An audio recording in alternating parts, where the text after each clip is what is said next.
My dad took his own life 2 days before my 10th birthday. And I dialed his number. I was like, I just want to talk to him so bad, you know? And then I never did. Any man you talk to will say things have gotten worse in nearly every way. And it isn't getting better.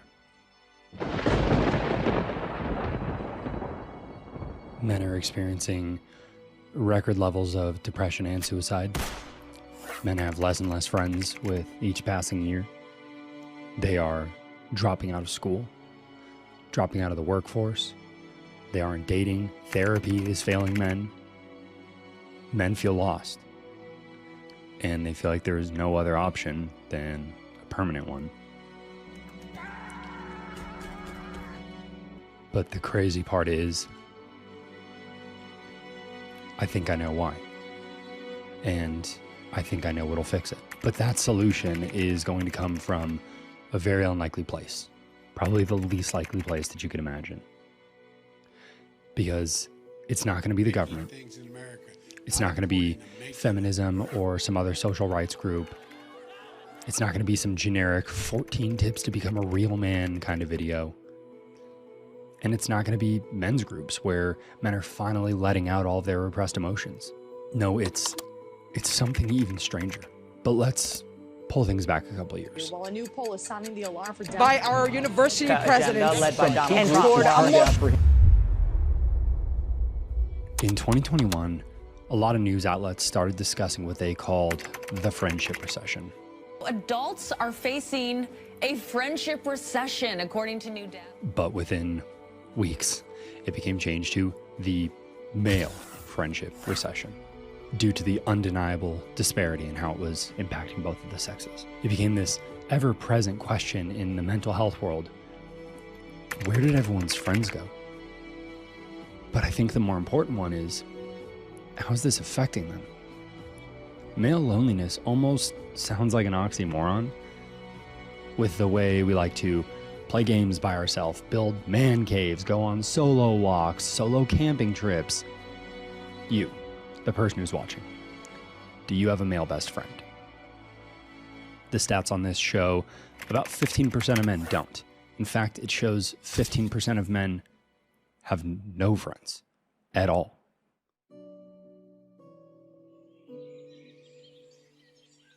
Sure, it can be nice at times. Time to work, time to think, maybe too much time to think with no real way to address those thoughts. But still, alone time for a man from the outside would appear to be all we can ask for until I don't think there is a single person over 20 that doesn't know of a man who's taken his own life. You can probably go back through your high school yearbook, and I'll bet you'll find one every couple pages.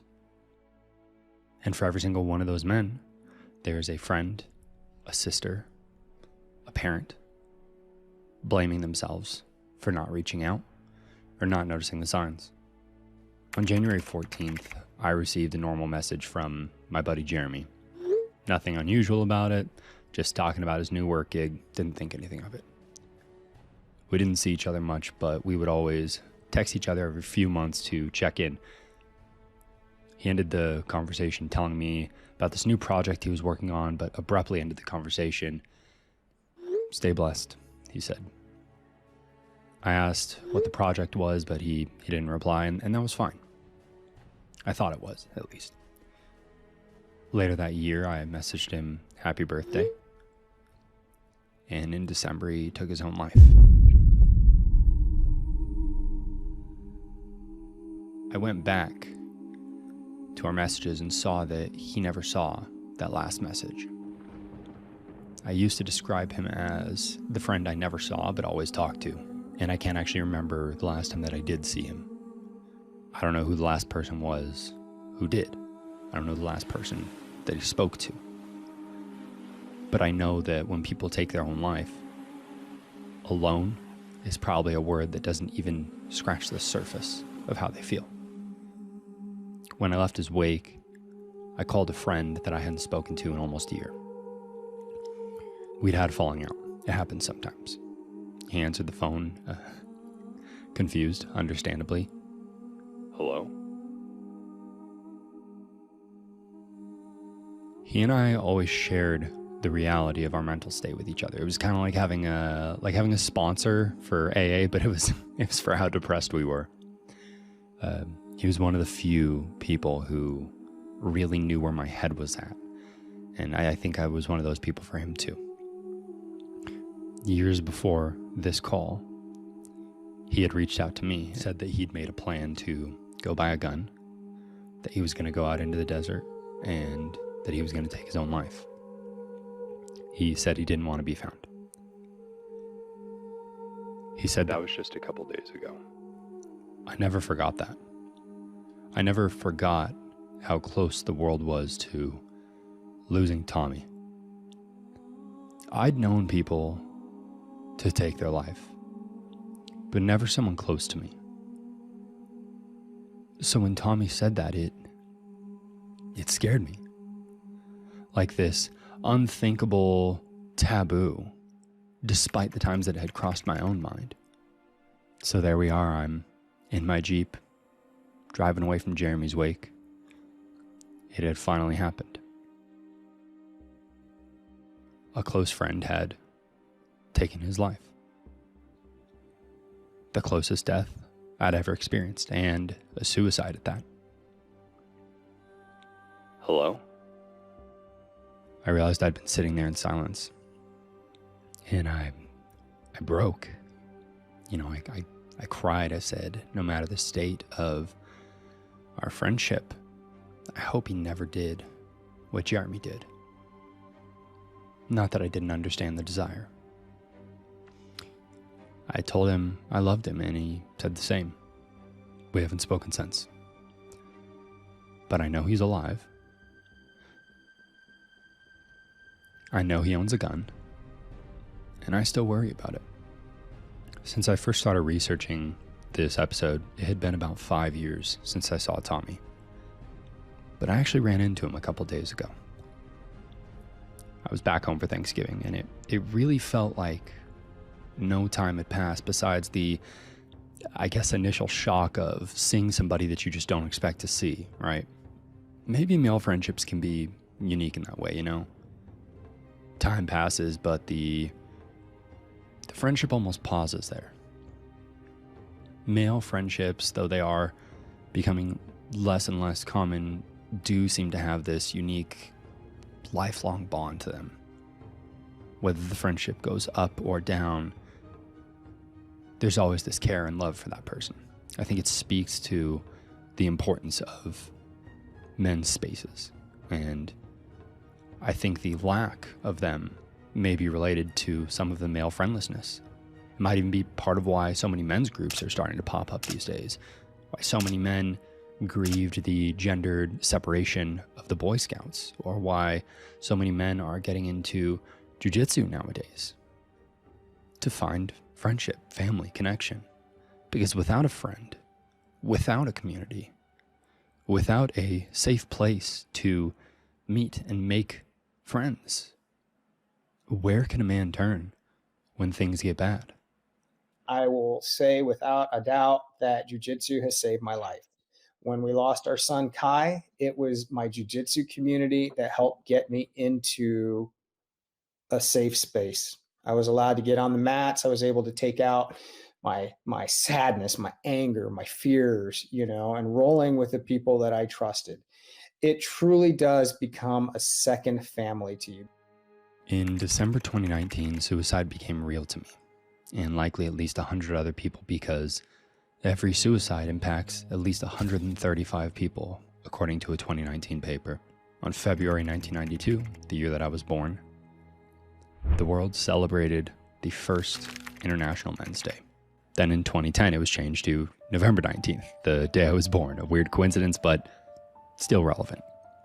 I posted this picture on my Instagram, November 19th, 2017. Most of the suicides, homelessness, victims of violent crimes, workplace deaths, incarceration statistics, all men.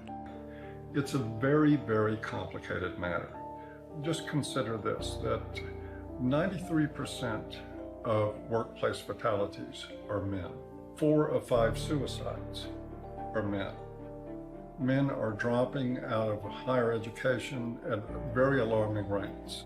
We're down to 38% now of college students are men, and it's dropping rapidly.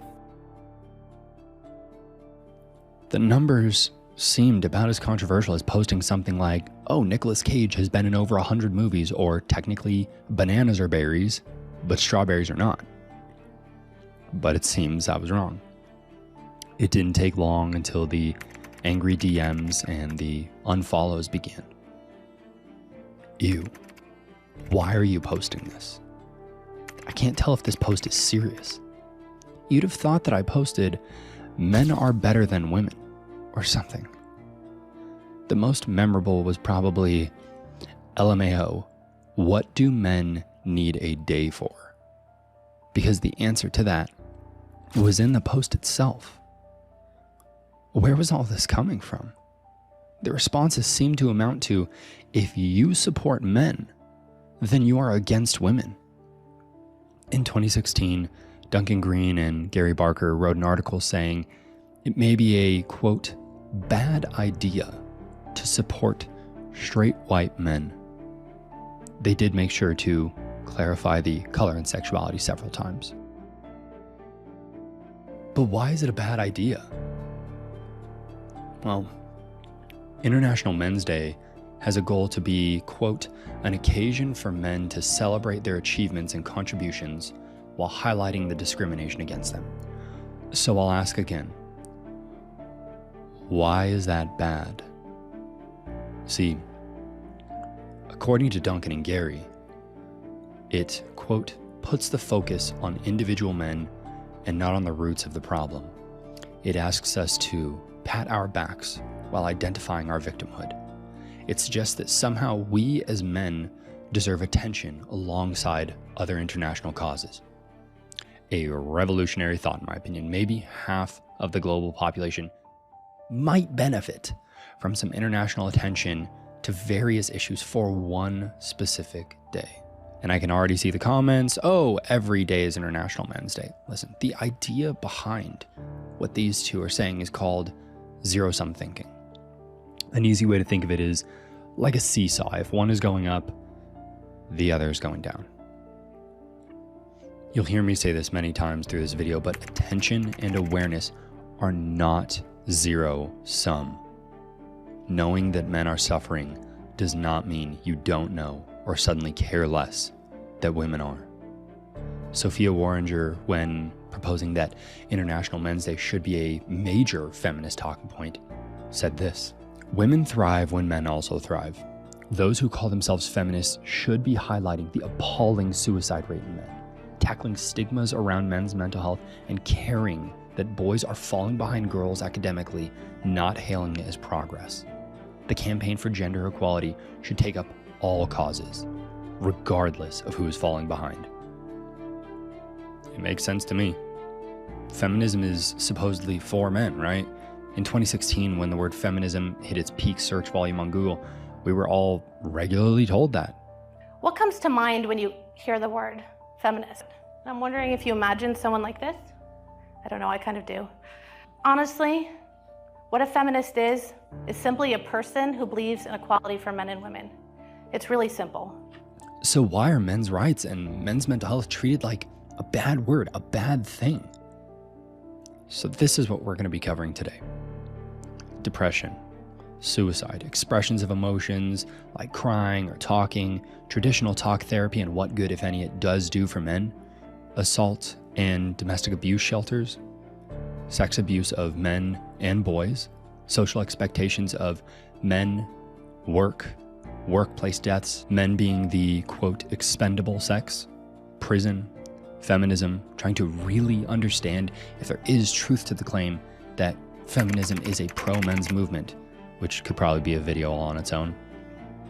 Education, dating, parental rights, divorce, the demonization of young boys, and so much more. Because of the nature of YouTube, Topics like these almost never get monetized, and I will likely still need to censor certain words. I'm not going to ask you for money, only that you listen with an open mind until the end. Think of the people in your life that these sections apply to, and I ask that you understand I went as deep down every rabbit hole as I could to truly cover all of this. But know that I will still fail despite the several hundred hours that went into this. To give as comprehensive of a breakdown as possible, I've done two things. I have several questions that I posed to my Instagram followers, over 2,000 people. Each of these polls averaged about 150 people answering. Some of these questions I first asked almost 2 years ago when I released episode 27 of the podcast, my first episode on men's mental health. These questions were targeted at men, but some of them are kind of more of a perception thing, so I asked women to vote also. I also asked women to vote so we could have a bit of a comparison. In that comparison is not an intention to create division, but to show what I believe is a stark difference in certain social concepts like women crying, asking for help, and what it's like for men. It ended up being about 50-50 men and women voting. So as I go through these, I'll only be discussing male votes unless I think the female comparison is noteworthy on certain topics. I will also be having small clips from several interviews I did with real people to discuss these subjects, which will be interspersed throughout the episode, as you've already started to see. I'd like to thank them all. Andrea Aiden, a family law attorney who specialized in men for years. James Wright of kimonosforkai.org, who lost his son Kai and now runs a nonprofit that discusses youth suicide. Cruz Cathersides, Forrest, my mother, Ben, Leo Dominguez, who lost her husband, Mike Rock, an Army Green Beret who now works in child sex crimes. If you'd like to hear more from him, you can check out episode 36, which is a full episode with him. Garrett, a men's dating coach. Kevin Brunet, who grew up in one of the world's strictest religions, and my best friend Wes, who is remaining mostly anonymous. I'll link the social medias and relevant websites in the description, and I will also have a private link to some of the full interviews with these people. Stats and numbers can sometimes be too abstract. Faces and voices, I believe, make people see the reality of this. And for that reason, this discussion will not be holding back on details. This video only represents my views and none of the collaborators, unless explicitly stated otherwise.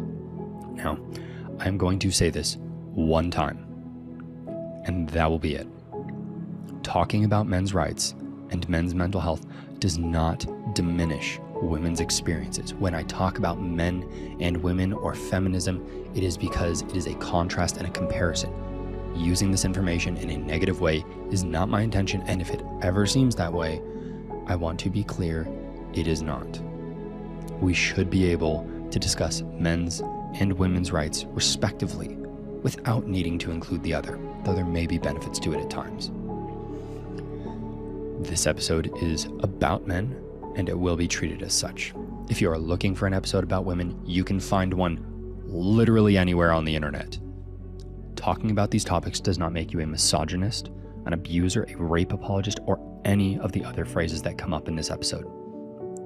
No one should need to apologize for talking about this. And anyone who makes you feel like you should is wrong. No one should need a paragraph of qualifiers for a discussion of a group's struggles, but here we are. If this is your first time here, I make bi-weekly deep dives into fitness, nutrition, and wellness pop culture trends, as well as holistic bodybuilding and powerlifting content, so make sure to subscribe to hear more of that. Obviously, this episode is a lot more in the mental health space. I will not be doing an Amazon gift card giveaway how I usually do, but instead donating money to Kimonos for Kai. Kimonos for Kai is a teen and preteen suicide prevention and awareness organization where we try to help kids through trusted adults. We try to help parents start those genuine conversations. We do many other things, We actually provide funds and money for families that have lost a child to suicide to help with memorial services, with their funeral expenses, because I know when we lost our son, we were not financially prepared for that. That is not something that we had ever even imagined or considered, having to do planning for in case we had lost a child. And so many of the families that we deal with through Kimonos for Kai are in that same exact boat. And so we'll give them grants of money from anywhere from $1,000 to $2,500, however much, depending on their needs. What we also help with is if a child is in crisis and a family contacts us and say, oh my God, our child we don't know what to do. He wants to kill himself. He's told us he wants to kill himself. Or we found a letter, his suicide letter. What can we do? We will then again also pay for a therapist, psychologist, somebody, their hourly rate to get that child out of crisis. The way I will calculate this is going to take some vulnerability from those of you watching.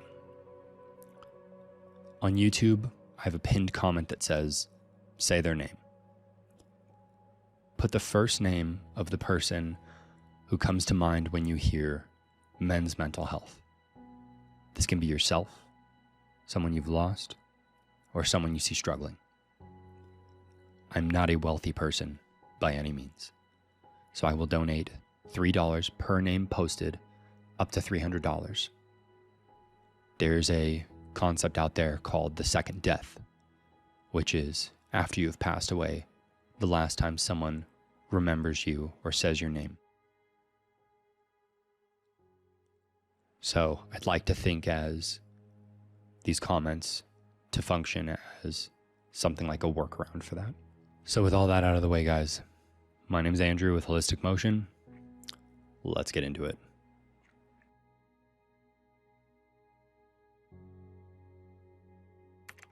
Depression and suicide. Almost 2 years ago, I asked my followers, in the last year, have you been depressed for more than 2 months? The data says 30.6% of men have. More recently, when asking that again, my poll had 67% of men saying yes. But there's something in this study that I didn't notice the first time I read it. They use two different metrics, a scale of traditional depression symptoms and male type depression symptoms. Male type to differentiate how men show and deal with depressive symptoms, usually just impulsiveness and irritability. There are a few problems with that first number though. Men generally won't talk about this, so they don't get counted. It's like putting out a poll to see how many ghosts there are in the world. How are we going to find that out if they don't or can't answer? Although the stigma around men's mental health has decreased, according to some, there are still many residual issues. Some men do something very strange when they're suicidal. They put themselves in very, very high-risk situations, almost to make like a plausible deniability out of their suicide. People might say something like, no, they didn't kill themselves, it was just an accident. I have friends who joined the military with this exact intent. That and, as one put it, at least me dying will mean something. And I had people who didn't come back because of it. What we're really talking about there is the elephant in the room, which is the male suicide rate, which is very high. Like I'm sure you will have the right stat, because I believe it's the biggest killer of men under 45 in the West. And the biggest killer of geriatric men is. And geriatric men, right? Okay, there you go. So it's a huge, that is a huge problem, and to that end, the idea of talking about it is meritorious, because it's when, like, particularly if anyone listening has a and I'm sure there will be, who has a friend that's taken their own life, when you retrace your steps with your relationship with them, the real problem started when they stopped talking. When they fell silent is when you know that we're in the danger zone now. But because people go through periods of silence when they're in depressive episodes anyway, I don't know, you have to forgive yourself for thinking, well, what if it's just like before? What if they're just going dark on us for a little while rather than permanently? Yeah. 2017 is the period that was fighting for the title of most depressed and alone I'd ever felt in my entire life, for me personally. For a lot of reasons, but I'm not going to cover them all here. Over that period, I only really spoke to one friend because we lived together. I'd work out only because I was at the gym already, and I'd go home and sleep for 10 plus hours. I had this 45-minute long commute to go coach boxing a few times a week, but I'd always make that drive in under 30 minutes. There was this huge straightaway that had just been built and almost no one ever drove on it. So I'd regularly hit 140 miles an hour or more on my motorcycle, and I would just beg that I would hit a bump or something would happen that would send me flying. I haven't told many people this, and I had a lot of shame around it. I still do. Men feel like cowards when they reach a point that they want to die, and feel like a coward that they're too afraid to do it. It doesn't really make sense. It's like being hungry. Why would you not say what you feel? Even Green Berets know that there shouldn't be shame in this. So people just need to go out there and get the help that they need. Because by admitting you're struggling with mental health, you're not weak. You're not weak. You're actually showing your bravery by going out there and admitting this stuff. But sometimes that feeling still persists. Sometimes the only thing that changes it is when that moment actually meets you. A friend said for him, it was a firefight in the Middle East when, despite what he wanted, he still fought back. Countless men on the edge of the Golden Gate Bridge when someone pulls them back from the edge, or like it did for me when I actually laid my bike down and I got ran over. Near-death experiences coming face to face with them. It's like this forced perspective, but why are men suicidal? I think George of the Tin Men does a great job answering this. He is a liberal who has received an incredible amount of hate since he began speaking out on men's issues.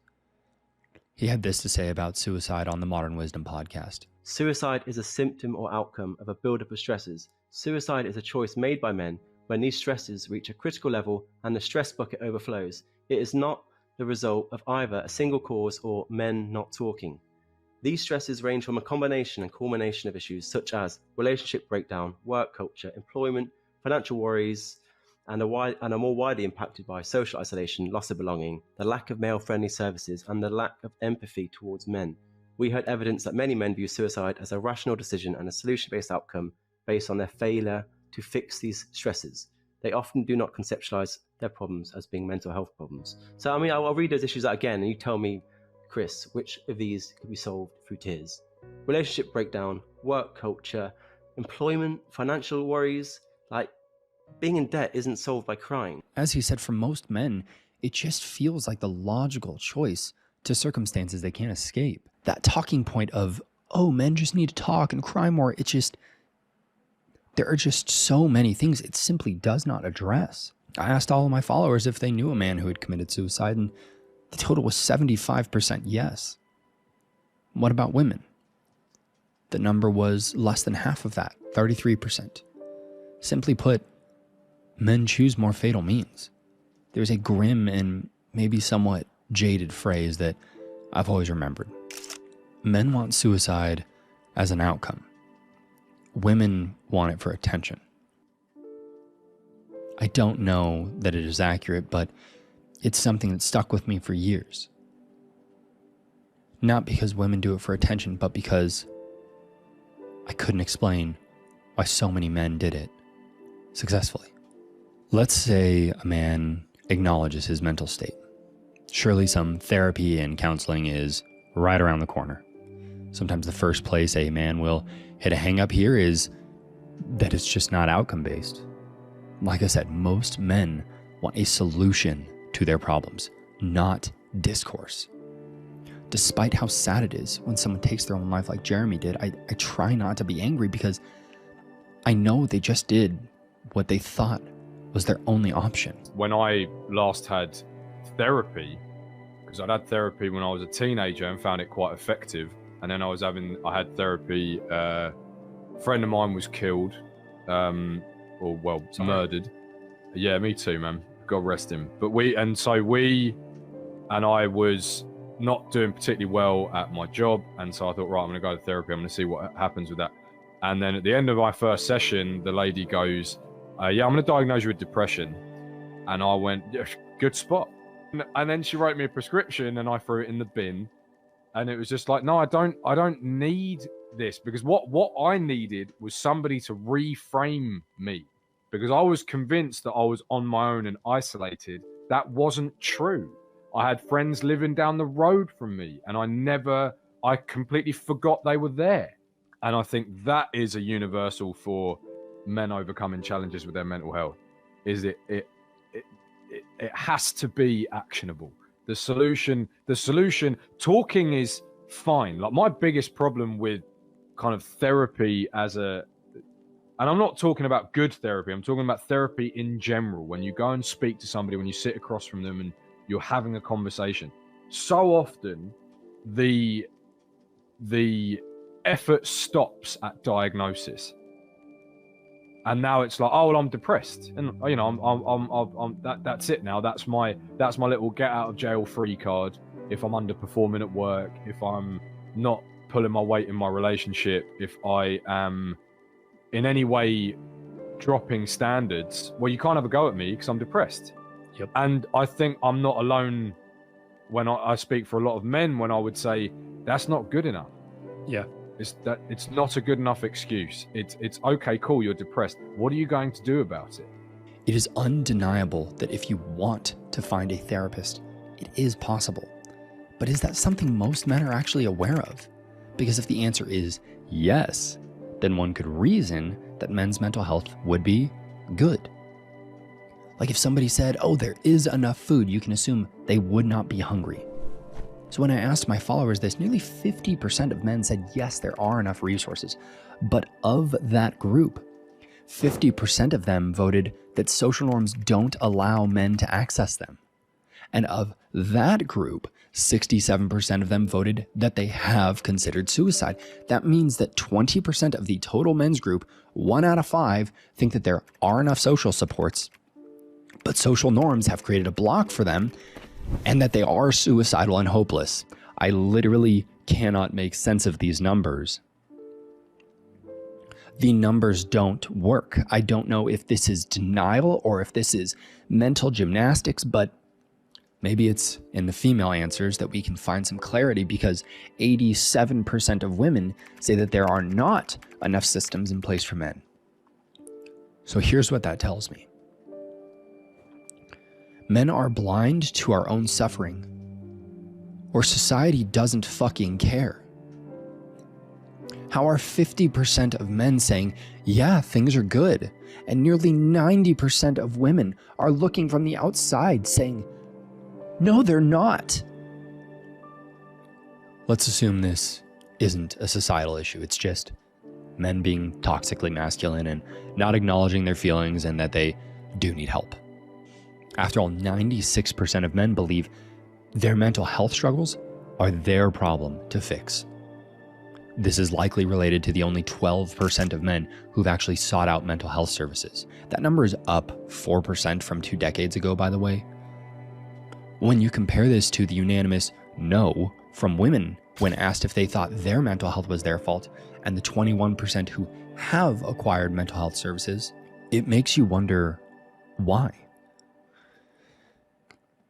Is it because of this outdated idea that men should just pull themselves up by their bootstraps?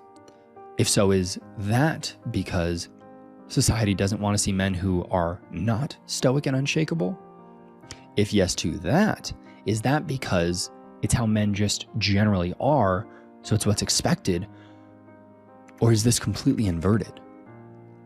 Regardless, it becomes undeniable that a lot of men just simply aren't seeking help, or at least it seems that way. The sad reality is that even if men do, does it really help? Hidden in therapy, are most men finding a solution that they're seeking? According to a paper from menshealthforum.org, nearly all of the men who took their lives, 91%, had been in contact with at least one frontline service or agency. 2/3, 67%, had been in touch within 3 months before their death.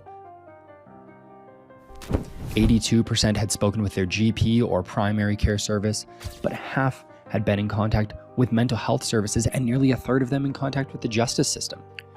George from the Tin Men gives us an even more comprehensive look here. Well, I suppose we've got like the whole concept of like suicide is caused by toxic masculinity, which is a popular feminist concept that originally came from the myopoetic men's movement, but it's obviously been adopted by feminism. And that's used as a lens, a warped and ineffective lens, in my opinion, to understand male suicide. Again, to blame men on being so toxic. And if men would talk more, then surely the male suicide rates would come down. But the problem is, there's been studies on that. There's been studies on that too. And there was one study last year, University of Manchester. They looked at men who had completed suicide, and of all the middle-aged men who had died by suicide, 91% of them had sought help. So 91% had actually been and gone to therapy or some sort of healthcare provider. And I think 30% of them had sought help the week before their suicide. So it's like, well, you're telling men to talk, but 91% of men who died by suicide did talk, and they still died. And even more shocking is that of those men who died by suicide, who had been sort of seen by a clinician, 80% of them were deemed low risk or no risk. So of these men that died by suicide, 80% were seen as no risk or low risk. So I think it's more likely that we're simply just misreading male distress, because a lot of our psychiatric interventions and the psychological industry in general is often based around women's needs and women's behavior, because it's an industry dominated by women. It makes total sense. Like we look at industries that are dominated by men, and we rightly identify the ways in which it creates spaces for men, like environments for men, like ideas and strategies for men. But we don't look at the psychological industry, which is dominated by women. It's like 85% of clinical psychologists are women. And naturally, not saying it's intentionally done, but naturally that will create ideas and approaches that are perhaps more beneficial to women than they are to men. And maybe that will help us better understand why suicide interventions just don't seem to be working on men as well as they do for women. It's certainly worth discussing, at the very least. This isn't to say that men shouldn't try therapy. I did, and it did help. There are many men who do and have very positive outcomes. Sometimes it just takes time to find the right person, like Mike says here. If you go to a mental health counselor and you don't like it, right? You don't like talking to a therapist or something like that. Well, that's okay.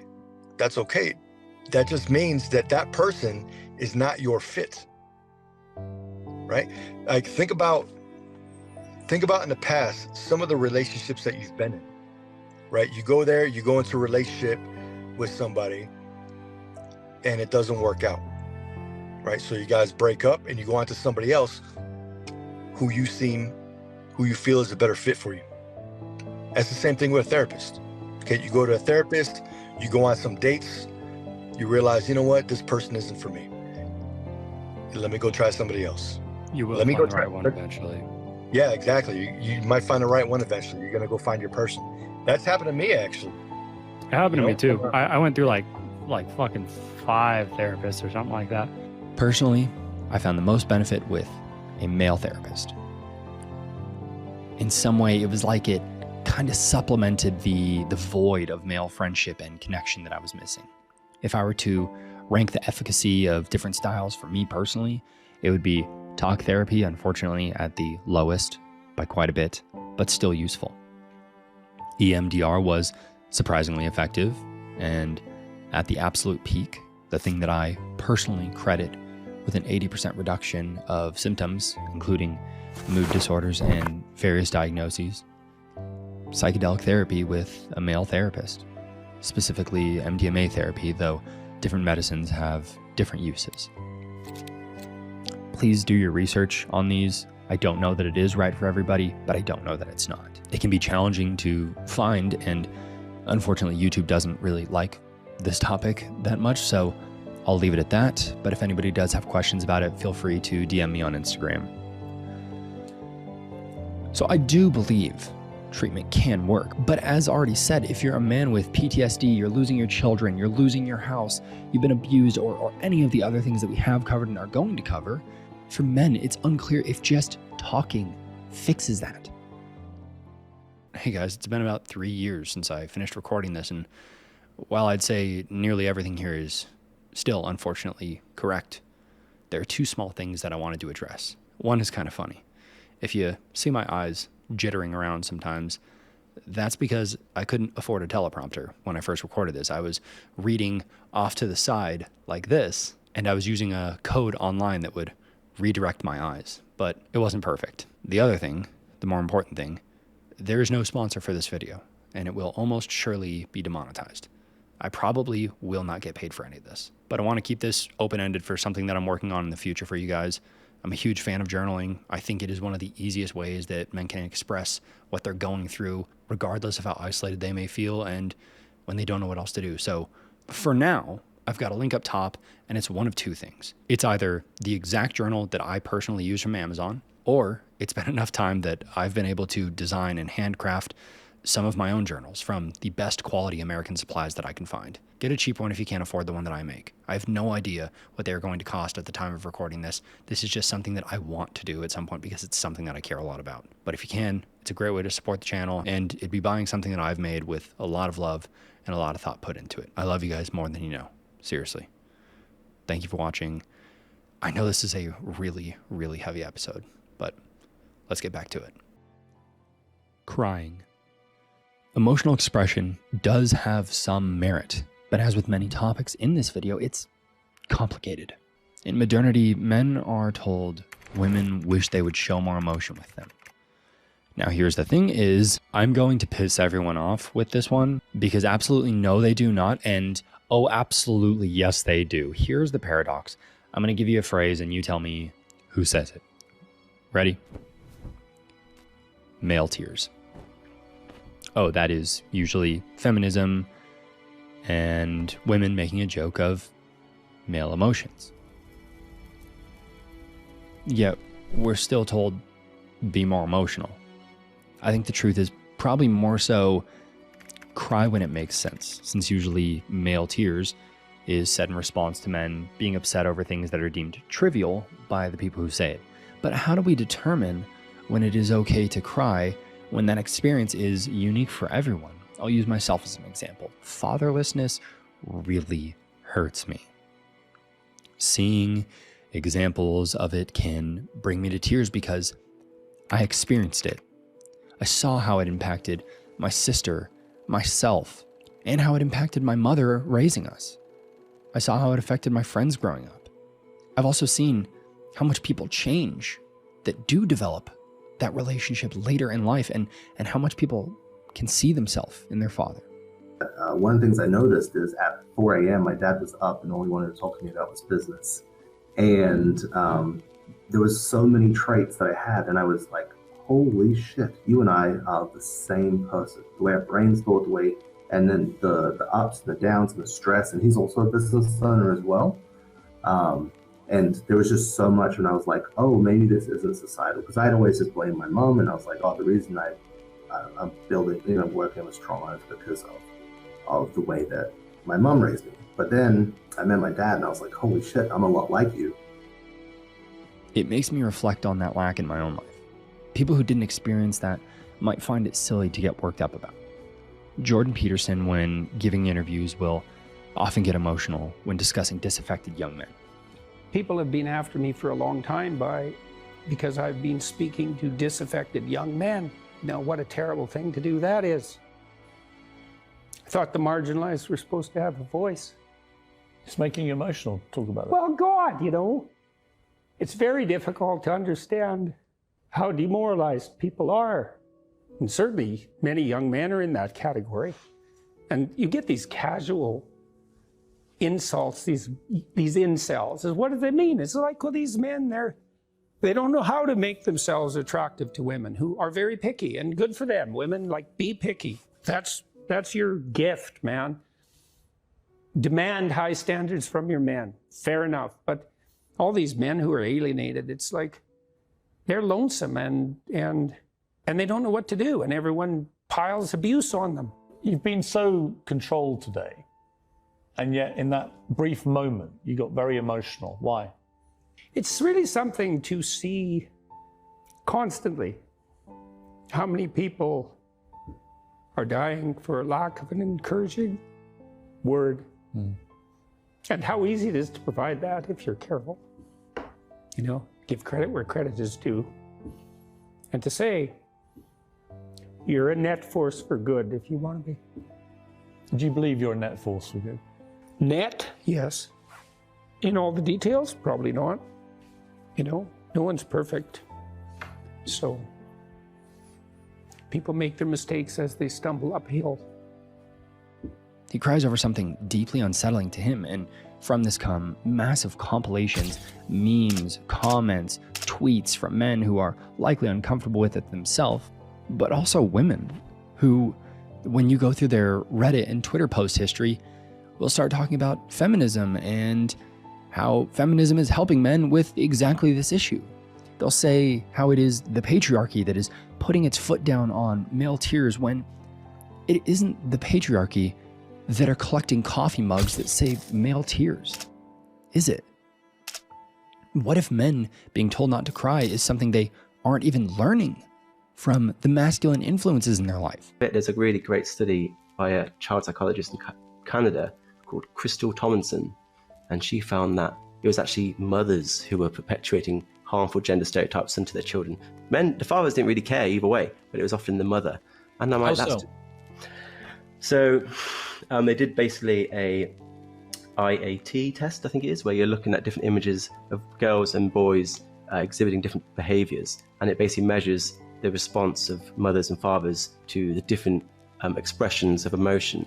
So a boy crying, for example, and it found that the mothers were a lot more disapproving of like things like boys crying, so boys breaking the gender stereotypes, and then it found that surprisingly fathers didn't seem to have really any sort of preference either way.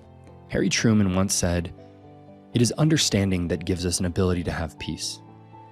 When we understand the other fellow's viewpoint and he understands ours, then we can sit down and work out our differences. But this presupposes that you want peace and understanding. If the rights and understanding you afford to people only go as far as you like them or their message, can it really be said that what you claim to want is true? Can a self-proclaimed feminist, whether male or female, truly be for equality when their acceptance of crying men is discriminatory as soon as one is seen as their enemy? The distance from A to B and B to A is the same. So as challenging as it is for men to understand women, it is for women to understand men. Cassie J, the director of the documentary The Red Pill, said this in her TED Talk. When you start to humanize your enemy, you, in turn, may be dehumanized by your community. And that's what happened to me. Rather than debating the merit of the issues addressed in the film, I became the target of a smear campaign. And people who had never seen the movie protested outside the theater doors, chanting that it was harmful to women. It certainly is not. So if male sadness, male struggles, if these things become acknowledged, you cannot see men as your enemy. In my early days working at a gym, I would often see people and immediately dislike them for no reason. It was just the judgment and immaturity of a young man shaking in his own insecurity. It could be anything, the way they trained, their clothes, the group that they were with, whatever. I had someone say to me, you know, it's really hard to dislike someone once you've gotten to know their name and seen the whites of their eyes. And it's now a practice that I've followed my entire adult life. It makes these snap judgments dissolve. It makes you see the subject of those assumptions. It makes you see them as more than what you presume. A better quote might be this from Abraham Lincoln. I don't like that man. I must get to know him better. I asked all of my followers if they'd seen their mother cry. 92% said yes. Dad? 66%. I really wish I separated this into biological dads and stepdads because I'm sure that's a whole can of worms on its own. When I asked if these people had someone they felt comfortable crying in front of, only 20% of the men said yes. And only one woman voted no. Stephen Bunnell, aka Destiny on YouTube, had a somewhat controversial take on men crying and how it impacts dating. I think men need to desperately work on having better relationships with their boys. Relationships where you're a pussy, where you're crying, where you're being emotional, etc., etc. Not just you go and hang out. Because something that this could be totally wrong. This is a feeling I could be wrong. But something that appears to happen sometimes, I think, is that a lot of men are like emotionally fucking starved. And when you finally get a girl that pays attention to you, you unload everything because you have no other opportunity to do that in your life with anybody because you don't normally associate with your male friends that way. Basically what he proposes is that men finally start seeing a woman and will essentially just trauma dump on her because she becomes their singular outlet for this. That is where women often end up saying things like, oh, he's too emotional or something to that effect. So these men go back to their group chats or their red pill threads and everybody's like, oh, you blew it because you cried. When the more likely thing is that they just became a fire hose of emotions and inadvertently tried to turn this woman into their mother or therapist. I used to be one of those like don't cry in front of women people because there is some bothersome data out there that it might make women lose attraction to men. I'm a little bit more inclined to think it's actually just that your partner isn't supposed to be your therapist and your partner and your emotional sponge and all these other things. Nowadays, I'm not a huge crier like I was in my younger years, but I have cried in front of partners who were completely unaffected by it. One that I thought was disgusted by it, and one who absolutely was. But guess what? The one who was objectively a bad person to pretty much everybody she dated. Human beings are pattern-seeking machines. So when we experience that, one time we cried and a relationship ending, of course we're going to force a meaning out of that. Look no further than a casino to find somebody who's got a system and tell me it's any different from the Tates, the Sneekos, the Rollo Tomasis, and Jay Wallers of the world. In my early 20s, I fully believed our relationship ended because I cried in front of a partner. But years detached from it now, I see it was plainly the fact that we fought all the time. That relationship was doomed because I was in a horrible spot emotionally. She wasn't my therapist, and I had just lost my friendship with Tommy, so I didn't have a buddy that I could cry to and unload on anymore, like Destiny says. You will date many people in your life, and no one should or can be your everything. I had a girlfriend that was a homemaker, a maternal woman, but I rarely unloaded my mental state onto her because she wasn't my therapist. I did cry in front of her occasionally, though. She once saw me have a full mental breakdown, and none of those things influenced the end of the relationship. On the other side of that coin, I was often the emotional sponge for her. I usually cooked our food, but she never relied on me for finances. Your partner will have requests, demands, and certain roles that they want you in or put you in, and your relationship dynamic will be unique from all other relationships. There is no right way to do this. Most women will not be bothered by you crying. However, almost none will want you to be a blubbering mess all the time, the same way you likely don't want to be this stiff, stoic brick of a partner. Or maybe you do, but not all the time. Ben echoes this much more succinctly. I do think there are these restrictions, but I don't think that's all of it. I do think there is a problem with, well, if you want to win favor with women, if you want to win favor with your partner, speaking as a heterosexual, she is going to want to see you strong and stoic and determined and tenacious and forthright and able to bear the stresses that life brings. So yes, that will result in you maybe being apprehensive to talk so openly when you're struggling. Does that make it wrong? Is the question that I would throw out there. It's the question of nature versus nurture too. Like, did this come because of social things? Did this come because of female expectations? And society expects men to be like this because this is how we are on some level. You know what I mean? Connor Beaton puts it a little bit more like this. That's the real crux of it. When women say, I want you to be more vulnerable, that's generally what they're saying. They're like, I want you to know what's going on inside of you and be able to communicate it and maybe have some resources, but I don't want to be responsible for supporting you with it. That's generally what I've seen a lot of people saying. Most people out there are not these cold, calloused, spiteful, angry, bitchy women that you see in these tweets, that you see these horror stories about. I'd even say they are a very small minority.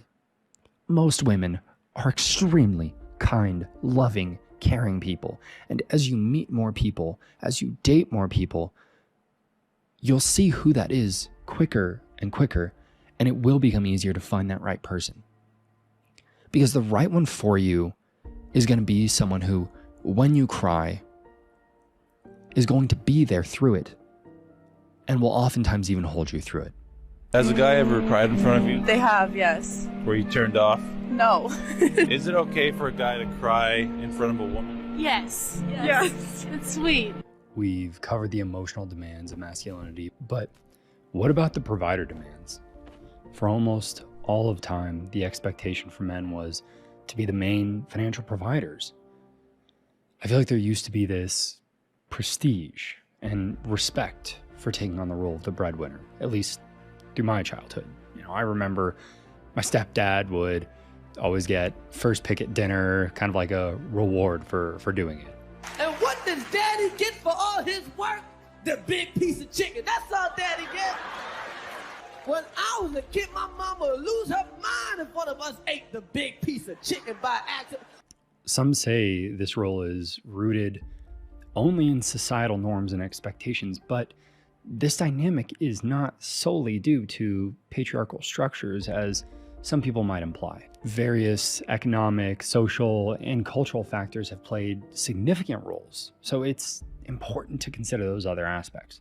Men have historically just been more inclined to take on jobs with higher risk, longer hours, more travel, such as roles in the military, blue-collar jobs, government and executive positions. With those jobs does come higher pay, but this isn't just about social expectations. That said, men's personal choices do also contribute to this trend. One of the less commonly talked about ones being a sense of purpose. The military, for example, despite oftentimes horrible living conditions, horrible pay, and possible loss of life, it is often where men feel their happiest. I made 25 grand, I think, my last year in the military. People will say that's not including like the barracks and the food, and the barracks were it was a condemned building. It definitely wasn't for any of those things, and it definitely wasn't for the money. You get into that place and you have all the fulfillment in the world, and somehow the happiest place that you'll ever be in life.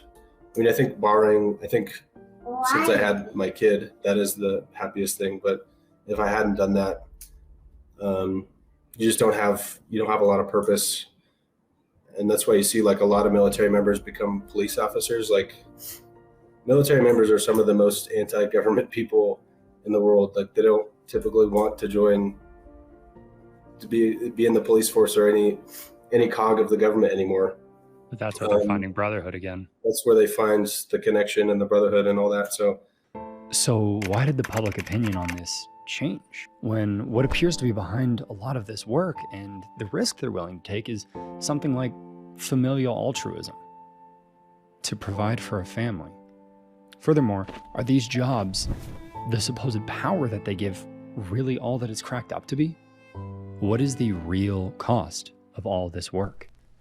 So do you think that men are being discriminated against in any way?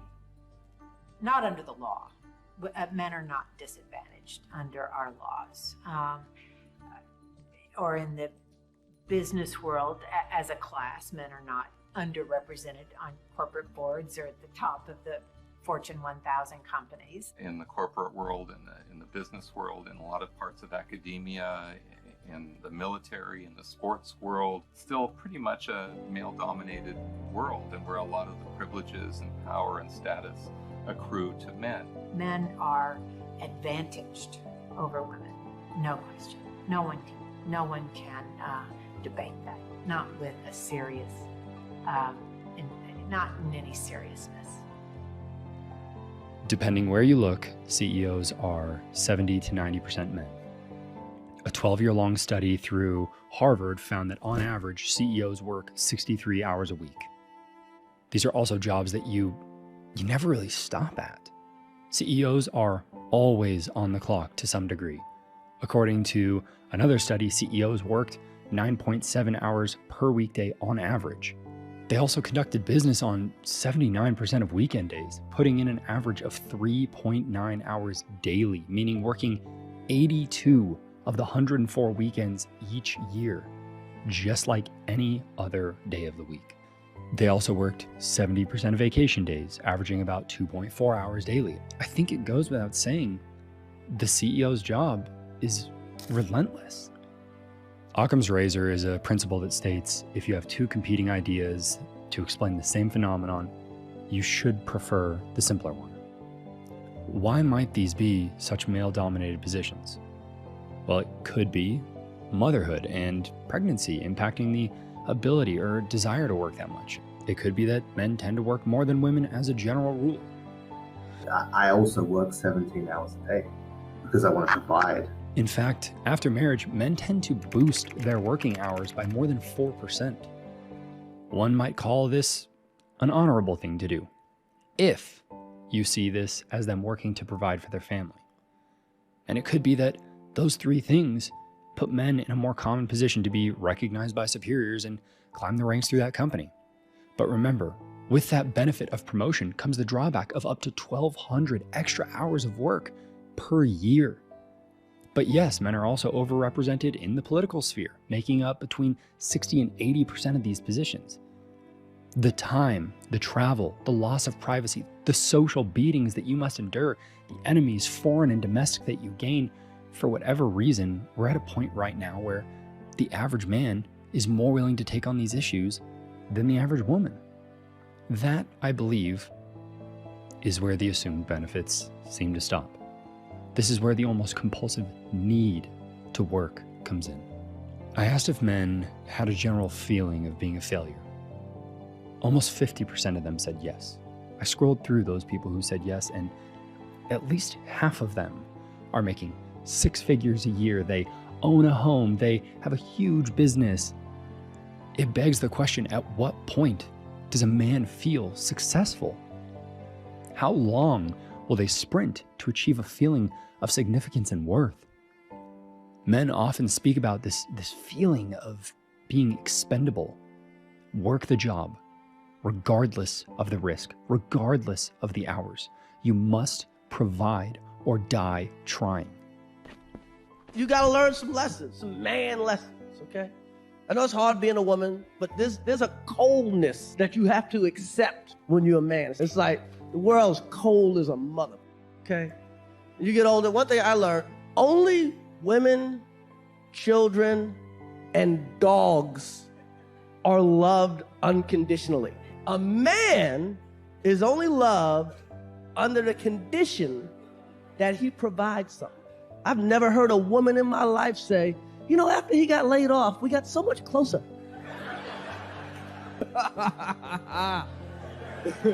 You ain't never heard that shit.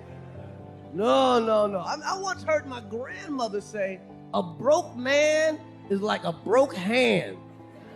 Can't do nothing with it. Some even say it's a requirement that society teach men that they are expendable.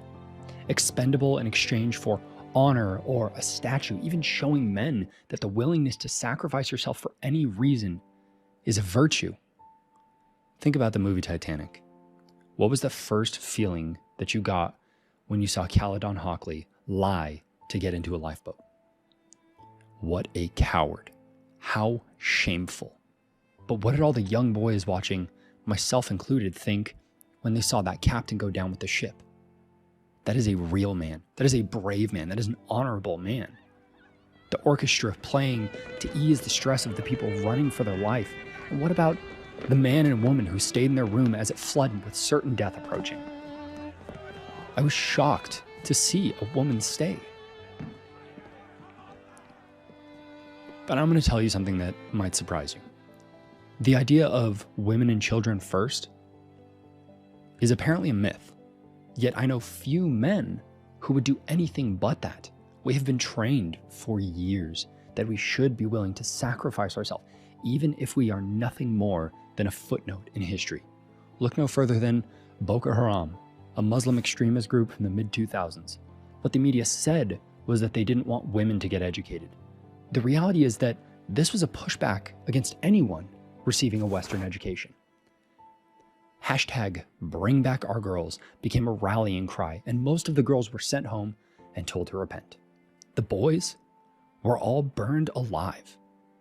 Yet the global efforts were still seen as a success, despite the deaths of dozens, if not hundreds, of unnamed and unarmed boys and men. And how are these boys noted by the media? People. Not boys, not men. What word fits better than expendable when you must provide at any cost? What would you call it when nearly any man would be the one to face a home intruder while telling his family to escape? Brave? Honorable? I don't disagree, but surely it's not just those two. We have the same rules set up for men that they've always lived by, that you need to protect and provide at any cost. But we've changed everything where it concerns women. They now have access to everything men have always had access to education, to work, to whatever they want to do. But they're not the ones driving the semis. And they're not the ones in the coal mines. You don't hear the National Organization for Women complaining that there is just not enough female ditch diggers. It is still men carrying the lion's share for what it takes to operate and maintain this society. And it is still the expectation that if somebody's going to go down with the ship, it's going to be men. I asked my followers, is your mental health connected to your ability to work and provide for your family? 72% of men said yes. No wonder half feel like a failure. What is noteworthy is that of the men who voted no, none of them are fathers. It lines up with what I found about marriage. You get married, you have kids, you work more, you sacrifice more. I'll refer to what I said in my last men's mental health episode. That is 4 out of 5 fucking people where the only thing, the biggest thing that their mental health is hinging on is, can you provide? What? Our mental health is fucking output based. There is an internal need to work, even if you hate your job. When you're supporting 5 people, you don't have the freedom to question your boss because you're supporting 5 people. Or if that means a major risk to their life. What happens in men's life when they're raised that they're worthless unless they're a provider, that they must work, even if they have to take on extremely dangerous work, they must get this done or they're useless as men? That is very, very powerful stuff. See, feminism did see accurately that we value male work more than we value female work. But there's also the issue that we value female life more than we value male life. Or the military, where nearly every single combat death is men, past and present. For centuries, that was virtually the only career track for men. Generation after generation being taught to push things down, to not express, to focus on the task at hand and fix it. Because in the military, in the Marine Corps, and as an aviator in the military, you are taught to compartmentalize. And you have to in many situations, as a pilot in the Marine Corps and now as an airline pilot, if there's an emergency that's happening with the aircraft, you have to be able to shut everything else out and deal strictly with that emergency. Especially as an airline pilot, I may have anywhere from 150 to 250 people in the back that I'm responsible for. And if I'm thinking about other things and not fighting the emergency on at hand, it could be catastrophic. Men are rarely taken prisoner in war. They are either murdered or they are tortured and then murdered. Since military statistics began being tracked, men have consistently made up 90% or more of all deaths. Why? Why all of these things? To provide, to feel self-worth, to embody honor or bravery. And if I may speculate, it seems like as much as people say they want to abolish gender roles in the workplace, most societies depend on this being the case. Maybe on some evolutionary level, we just innately understand what some anthropologists call the reproductive bottleneck, which says that to repopulate after a disaster, more women than men in society give it a better chance of reproducing and continuing. How is any of this privilege? What about when work is literally not a choice? For example, we never hear about how men were excluded from the Forced Labor Convention of 1930 for years. The Forced Labor Convention was an international treaty that banned slavery and forced servitude, but it made an exception for able-bodied males ages 18 to 45. And eventually they got rid of that, but there was still an exemption for prisoners and military, which is 90% male. In our present-day efforts to end slavery globally, many drafted works were in support of women and children, with men not being mentioned until several drafts later. Work is such an intrinsic part of traditional, healthy, masculine men that when we lose our employment or the ability to provide, our suicide rate goes up by 1.5 times. My husband committed suicide on April 28th, 2019. He had been going through some health problems the 1.5 years before this happened, and that really took a toll on his mental health. Not being able to take care of his family, he wasn't able to work, and that left him really, really depressed. And even though we were able to get that health issue fixed, I think that was still like attached to him, if you will. His mother and his sister had come over to try to help him, and he just kept pushing him out of the house and telling everybody that nobody loved him and that he was tired of taking care of everybody else, and he just didn't want to do it anymore. His sister got a hold of me, and I told him where all the guns were, and she got all of the guns except for this rifle that my mom had given him. It was one of the ones that belonged to my father, so it was a gift to him. And he had pushed her out of the house, and so they called the SWAT. Police were all there, and he barricaded himself in the house and just kept yelling at them for them to shoot him. And finally, he took that rifle, and he didn't have any bullets, so he took that rifle and he walked out of the house and pointed it at the police, and they shot him dead in front of the house. We are all familiar with the idea of yin and yang, that little dot on each side being the light in the dark, and the little bit of dark in the light. What if we call these jobs the light? What if that looming weight of depression or worse is that little bit of dark? In many cases, yes, men do tend to make up the top of the distribution, but they're also usually the bottom. So women tend to fall along the middle of these distributions. So yes, men can be advantaged in this way, but they can also be the most disadvantaged.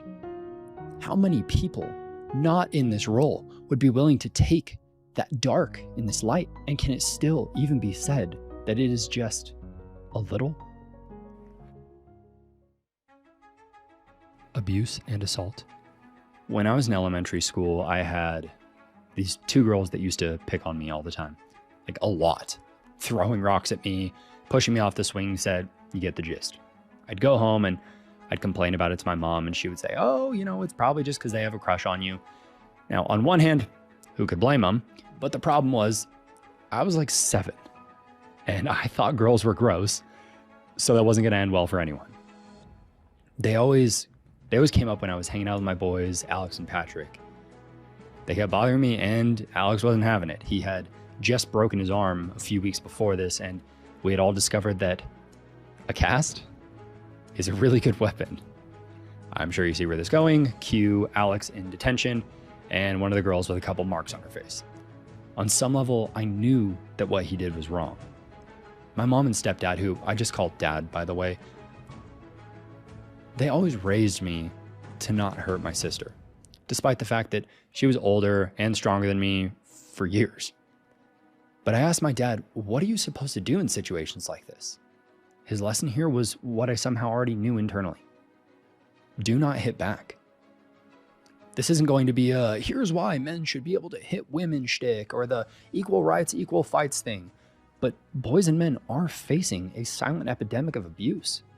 As children who are told to man up, or as men who are told it isn't true or it wasn't that bad.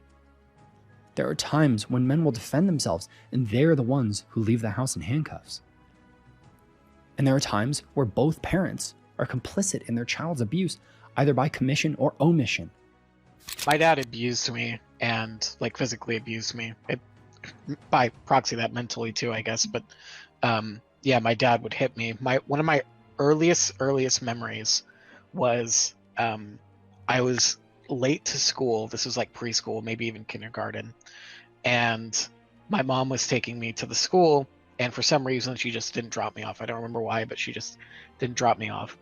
And when my mom came back to the apartment we were living with my dad got really upset with her. I don't remember fully the reasoning, but I remember this distinctly. He broke off a leg of a chair and started beating her with it. And then I got up on his back and I started hitting him because I was watching my mom get abused. And my dad would hit me, yell at me. The last time he physically harmed me was before he went to prison. I was helping him wash his work van, and he said, hold this pair of tools. I think it was pliers or something. And I was holding it, but I also had to wash the van, so I put it down on the ground and started washing the van. That upset him so much that he grabbed me by the arm, threw me onto the bed, and started punching me. Because he was drunk and I didn't listen to his instruction. That was the last time it happened, and that was in 2004, so I was 10 or 11 when that happened. Did your mom ever go to a shelter or anything? No. She tolerated the abuse, and then when Child Protective Services came, she at first wanted me to tell them about the abuse and stuff, and then when I think she figured out that she sort of was complicit in allowing the abuse to happen, she asked me to lie to them. But if none of that resonates with you, what about the young boys separated from their families due to discriminatory shelter practices, and men with often no shelters in sight? Well, why don't men just open up their own shelters? Erin Pizzey, a feminist and men's rights activist who you'll hear more about in a little bit, opened the first ever women's shelter and was applauded. In fact, she ended up opening at least half a dozen over time. Yet when she attempted to open the first men's shelter, she received death threats. She needed a police escort. She had to have her mail forwarded to a bomb squad headquarters. Her dog was shot and killed on her property. It eventually got so bad that she had to flee the country for her safety, all because she wanted to create a men's domestic violence shelter. In 1991, Earl Silverman of Calgary, Alberta, escaped an abusive wife. Attack after attack after attack, ridiculed by police, accused of being the abuser himself. When he attempted to seek refuge, he discovered that while plenty of shelters for women exist, the only publicly funded services available for men were anger management. So in 1992, again, the year I was born, he founded the Family of Men Support Society, a telephone support line for men in crisis, similar to what Earl had experienced. It never received government funding, but Earl didn't give up, and 8 years later, he opened the Men's Alternative Safe House, aka MASH, in his own home in Calgary, making it the only privately funded shelter for male victims of domestic abuse in Canada, emphasizing privately because, again, there were no public ones that received government funding. 4 years later, it ended up getting listed in the SAFE, Stop Abuse for Everyone resources, so more people could find it. Despite what I learned as a child, don't hit back, it still to me seemed clear. If someone hits someone else, there should be some recourse. They should be in some kind of trouble, right? So why wasn't Earl believed? Why were there no options for him? Well, let's rewind this a bit. See, there's something called the Duluth model, and there are many things like this, but it is a system for rehabbing domestic abusers, which I believe is a very important thing to do. Even as a victim of some very heinous things as a child, I believe the goal first should be rehabilitation and re-entry into society. I also say this because, call me optimistic, I do believe people can change. So I picked through their FAQ a bit just to see how they go about this. One of the frequently asked questions on their site says, can men who batter change? Men. It then says their goal is to challenge men's entitlement to abuse. Okay, wait. This must just be using the word men as like a catch-all for all humans, like mankind. So let's read on. Another question, why don't you use gender-neutral language? Okay, maybe it's not meant to be a catch-all. Their rationale for why they don't is because this is, quote, a male problem. But what else is a male problem? Not speaking up when they are abused. Half of men who are victims of domestic abuse never tell anyone. A lot of people have this idea of like men are the primary perpetuators of like physical abuse in relationships. How much truth do you think there is to that? Some truth, although not as prevalent as you would think. I actually have a lot of cases where there is domestic violence allegations against the woman. And we have to remember how domestic violence is defined. Domestic violence isn't a bruise. Domestic violence doesn't mean you have to get punched in the face. Domestic violence is emotional abuse, it's mental abuse, it's financial abuse. It's a lot more than just this physical violence. And I have a lot of male clients who come in who don't even realize that they're victims of abuse. Probably a little bit of ego. And that's why this statistic is so skewed, is men don't report. Women do. Is my position here that women are abusers and men should live in fear? Absolutely not. It is that men and women are equally violent when given the opportunity.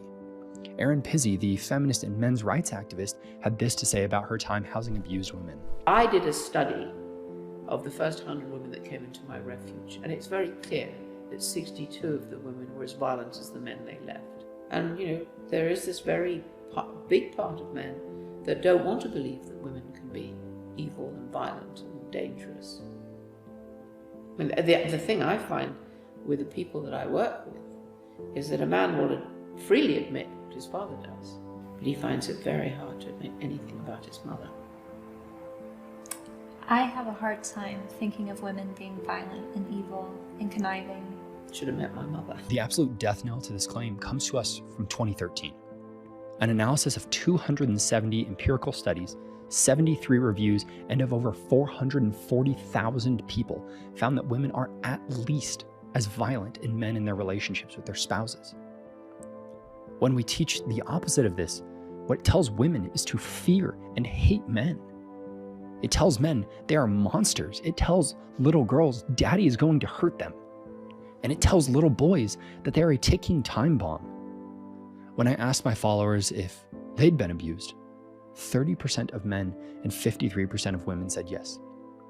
Of those, about 50% of men and women said that their family doesn't know. So this does track with the data. But I scrolled through the male no's, and 6 of those men I know have been. It fits what Andrea had said. Men don't report, or they just don't realize it. Let me caveat that a bit, because that is a complicated statement. I hate the idea of talking someone into the fact that they were a victim of something. So more so what I'll say is that I had several men message me where they said, well, XYZ happened, but I don't know if I would really call that abuse. Using myself as an example, as a child younger than 10, I had a family member pick me up and throw me into the side of an RV for talking to them. I didn't consider that abuse. I still kind of trick myself into it not being, oh, I was being a shitty kid, it's just punishment, you know? The problem is that if any other person told me that that had happened to them, I would call that abuse in a second. When we experience these things, we usually think, well, I survived, so it was okay. So who knows what the real number is for this? But I wonder if that skews the claim at all that men commit 85% of abuse. Their site goes on to say, usually women only commit physical violence as a response to defend themselves. But in a 2001 paper that looked at 31 different universities, men and women have near identical levels of abuse. Then a 2007 study on 14,000 couples found that women commit 70% of non-reciprocated violence, meaning that the victims do not hit back. But we're going to go a little bit further. Several papers over the last decade suggest that if you're a woman in a lesbian relationship, you have as much as a 50% chance of being abused by your partner in some way. So if all of that is true, even just partially true, why don't they use gender-neutral language when their 85% claim that this is a male problem seems questionable, if not, at this point, an outright denial of reality?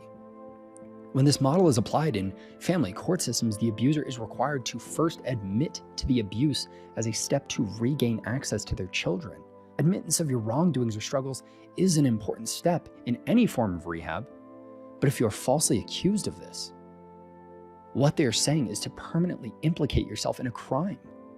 That is like demanding that someone admit to stealing in order to regain access to their own property. If they didn't commit the theft, so to speak, admitting to it becomes a false confession, putting them in an unfair position just to reclaim their parental rights. It becomes this paradoxical attempt at justice by possibly acquiring a false confession. So let's say a man escapes an abusive home. Where does he go? A lot of these numbers are unclear due to how many closures there were during the pandemic, and several of these being homeless shelters where they serve a similar but ultimately very different purpose. There are about 2,000 women's shelters across the US. They've existed for half a century formally with government funding. But believe it or not, there is a drawback here for women, specifically mothers. Boys aren't usually allowed at these shelters after a certain age, usually 12 when a boy begins the process of becoming a man. Listen, I get it. I'm sure if anybody was in this kind of situation, saw a boy, it might shake them up a bit. But this forces a mother to decide between protecting herself and her children, abandoning them at home while she goes to a shelter, or living on the street with them, or going back to the home, which might not be safe. We are so quick to see a child as a man when we villainize them. I had a therapist have to convince me that I was still a child at 11 when recounting what happened to me as a child. I get it. It just feels like something unjust is going on here. I truly do not know what the right answer is for this, but maybe someone watching does. So I'll leave it there and hope that there's some insight for this in the comments. I Googled women's domestic abuse centers near me in Denver and I found 12. I did the same for men and I got a phone number. There are a few co-ed shelters that do take men sparingly, but I kept hitting that same roadblock. I'd find a shelter for women and their families. Then I'd call and sure enough, men and boys over 12 are evidently not considered a part of that family. This is so common that when a shelter does accept them, it is hailed as a huge move for progress. The Alexandria House in LA, for example, is one of the few homeless shelters that actually keeps boys with their mothers, and in an even bigger shock, doesn't kick them out right when they turn 18. When seeking progress, it's easy to fall into this perfection spiral. I refer to it as the perpetual improvement critique. It's like renovating a house. You redo the kitchen, and that is exciting. Then you realize the bathroom seems a little outdated. Now that's all better, but you couldn't help but notice your decor doesn't quite fit the new look of that house. By the time you've redone the whole house, you suddenly notice once again, oh man, the kitchen needs to be redone. In the context of social progress, we go, okay, you help women, but what about young girls? Oh, okay, well, what about young boys now? Okay, you guys are taking boys, but shouldn't you also be helping men? Okay, why are there no women's only shelters now? I know that we want progress, and I know that we want it now. But we also need to acknowledge that there are likely regulations and many cost prohibitive things in this space that we just might not be aware of. So to shine a little bit of light in this dark, I do want to applaud the Alexandria House for taking a very large step in the right direction. But let's get back to Earl Silverman. After years of requests for assistance and raising awareness for male victims, 10 years ago, in 2013, Earl Silverman, the man who ran the only men's shelter in Canada, killed himself. He never received government funding. He ran the shelter out of his own home because there were none when he was a victim of abuse. He ran it all out of his own pocket. And when he ran out of money and had to close his doors, he killed himself, believing himself a failure.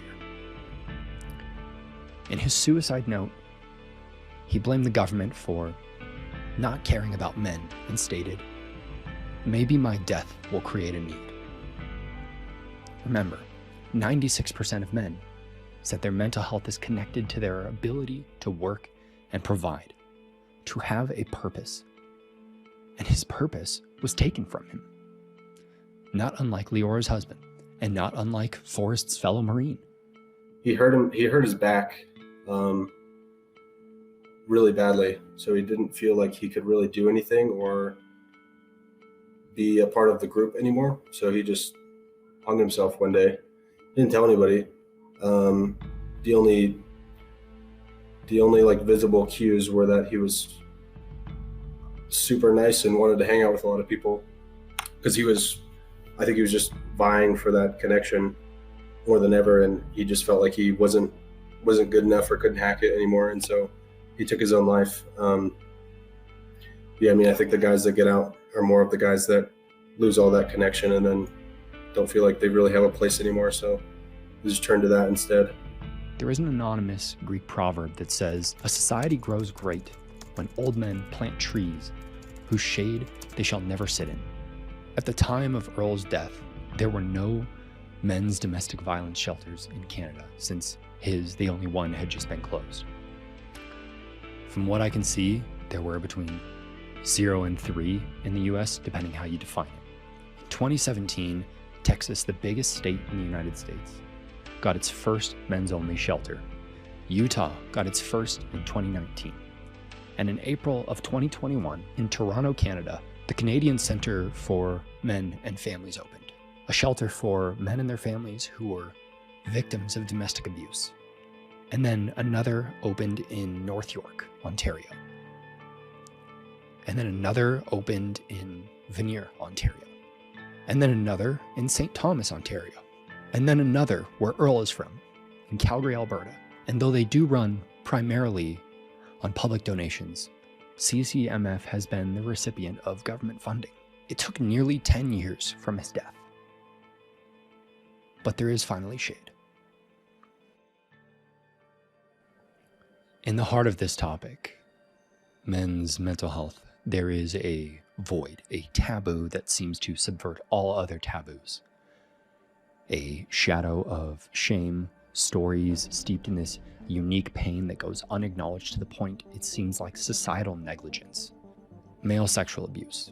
When trauma is discussed, this is likely the first topic or cause that comes to mind with women, yet most boys and men will take this story to their graves.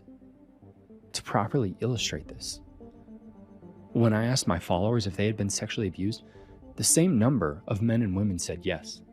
When asked if their families knew, nearly every single woman said yes, but almost none of the men. And so I typically feel I feel like I've given up a position of power almost if I talk about issues in my past. For instance, somebody in my family like abused me when I was a kid, something akin to like pedophilia. I didn't really know what it meant, and I didn't really know who to talk to. In a lot of ways, you have to just turn things into a good thing, or they're going to be a bad thing. And luckily, that's my mentality. And so I've turned that into making sure that can't happen to me or anybody close to me ever again. But yeah, you don't feel like you can really talk about it because you're giving up your hand to other people. And so you don't want anybody to have power over you, and you don't want anybody to view you as weak in any way. Because somehow that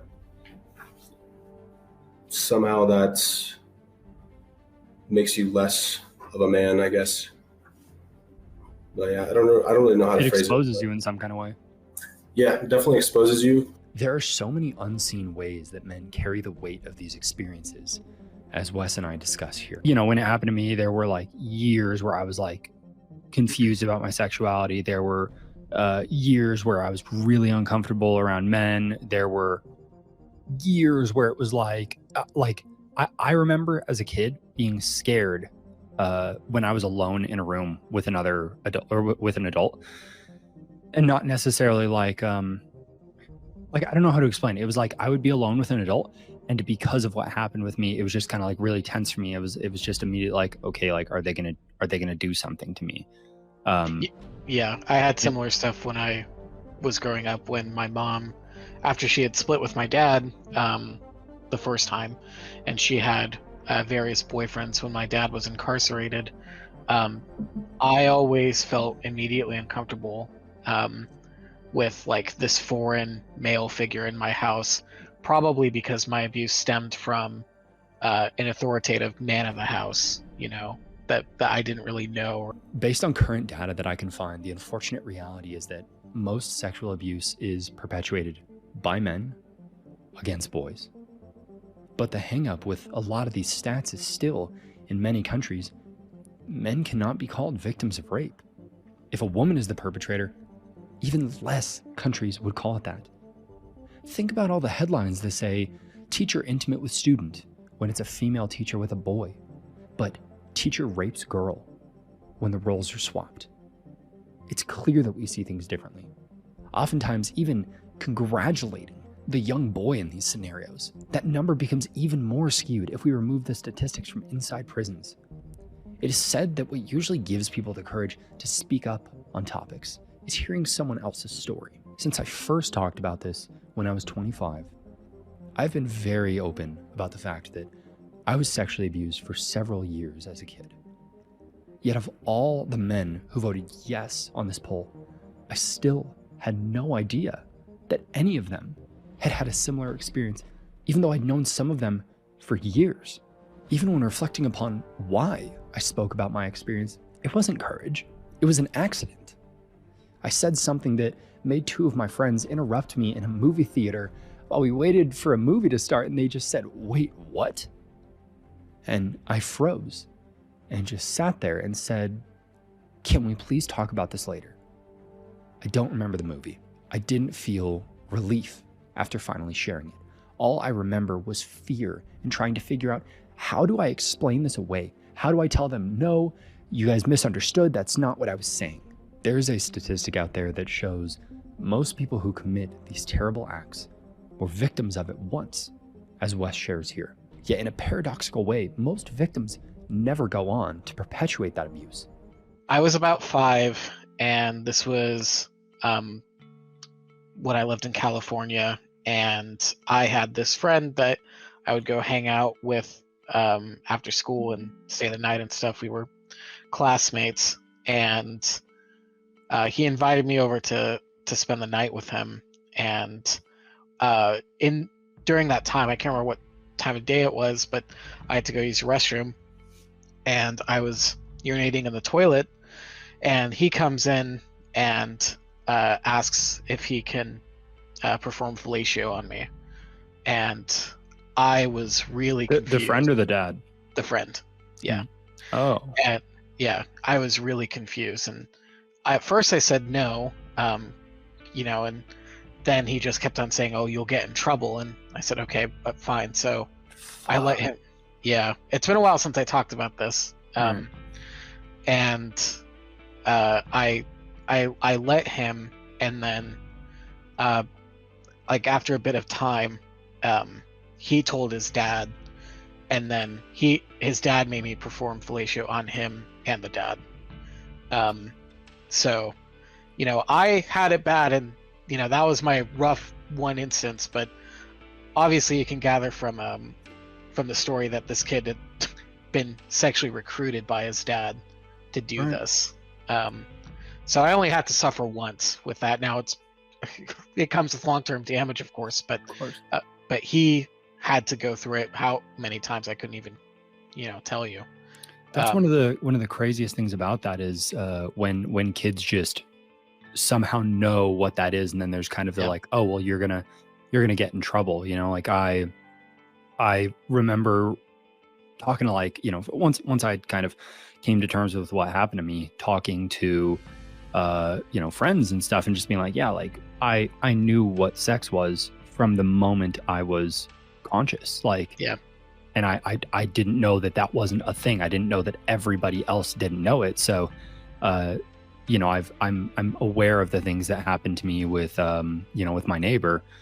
I do think that there was probably stuff that happened before, you know, like precognitive. Sure. So, you know, 1, 2, 3, 4, 5, or 1, 2, 3, and 4. Because yeah, like just as soon as I was aware of things and could form memories, I knew what sex was. And I can't think of any other logical reason why a child would know what that was unless someone had shown it to them.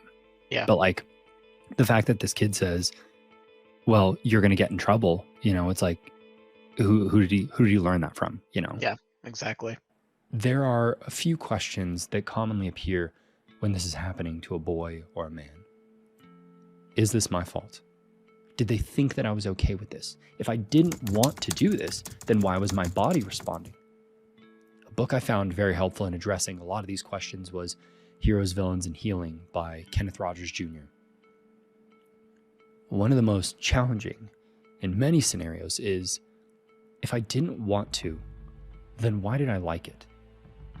Stimulation is stimulation, I suppose. These are all relevant despite who the other person is. But when the perpetrator is a man, the most challenging question is probably more likely, am I gay? A great book for people in that situation would be The Velvet Rage by Alan Downs, but Heroes, Villains, and Healing is also a fantastic one. The Velvet Rage just focuses a little bit more on certain experiences of gay men. I do think it might be useful for straight men who are also struggling with this, though. See, there is no getting around the fact that there is still a slight stigma around homosexuality.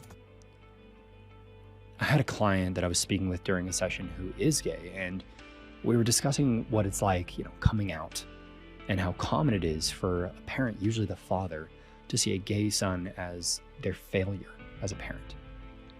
This client expressed how bold it was to think that someone's parenting could impact someone's sexuality, that anything could sway it. And it seems a correct belief based on what I've seen, you know, born this way, as they say.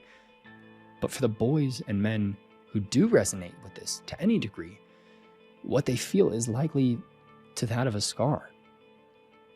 The ever-present question, am I this way because of what they did? An aspect of yourself that may be so intrinsically linked to you, it is unthinkable that it not be there. We see the disparity in male and female homosexuality down to the simplest level, one being plastered all over every social media page. Generally an inconsequential kiss between two friends for a laugh or a dare, whatever, to the more complex levels of only one being explicitly banned in nearly every major religion, that it is still punishable by death in most countries.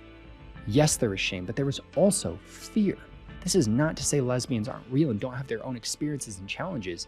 It is that two women can kiss and it will be forgotten as a joke. those can still be straight women. Two men, that's a different story. Like a drop of black ink has stained the water, so to speak. So why would a young man think that consent would change that? Even in ancient Greece and Rome, where it's argued that it was accepted socially, there was still a stigma around the bottom male. It's inferred that this is because that was the one in the female position of receiving, and it was deemed emasculating. And whenever we see mentions of it, very seldomly mind you, they were often disdained or mocked. There is also the whole aspect of active-passive polarization, in the sense that the two males were not considered equal among them. There was a dominant and a submissive role, and in the case of the submissive one, it was associated with lower status. There's an extra layer of complication with this power dynamic because it isn't just simply a power game. It is a physical and psychological shift of the victim's place in this world. It can become this blanket discomfort around men. I know that we had mentioned like the not wanting to be alone with a man. Are there any other things that you noticed because of that? Yeah, I think something I still struggle with today is if a male touches me when I'm not expecting it, like even if they just touch my shoulder or they give me a pat on the back, you know, anything that I just can't see coming my way and I get touched by a male, it freaks me out. It actually really pisses me off, and it makes me like really angry for a few minutes. So I have to not outburst regarding that. A lot of self-doubt too, whenever I'm working on my projects or trying to course correct my life. It leads to a lot of feeling of unworthiness, and I feel like I can't, or nor do I deserve to sort of correct my life in the way that I need to. And because I've been in therapy recently, I know that a lot of that does stem from the abuse that I faced as a kid. But I think I know why so much of it isn't spoken about by the victims for years. Yes, the societal angle, but what informs the society? Nearly every religion has something speaking against homosexuality, almost exclusively males. Rarely do we see anything to differentiate consensual versus not. So what is a young boy to do in this situation? Whether this boy is straight or gay or something else, his options are tell someone and the perpetrator is arrested. Damage still done, of course. One might call this the best case scenario if it is kept fairly quiet. He is not shamed by whatever social circle is around him. Seriously, have you ever considered this? Imagine this information making it around a young boy's school. Will anyone his age grasp the nuance and complications of what he's just experienced? God forbid this information makes it over to the school bully if he is religious, fear of what his family and religious heads at church might think. The worst case scenario is that a boy believes he is going to some version of hell, that there is now a blight on his eternal soul. How is a boy to differentiate when it is treated like this irreversible stain, the drop of black ink that has permanently turned the water? A child believes that what is done to them is now an immutable part of who they are. And if it is that, the solution, of course, is just to never tell anyone. If no one knows, then no one can humiliate them. If the stained water is never seen, parents and religious officials cannot be disappointed.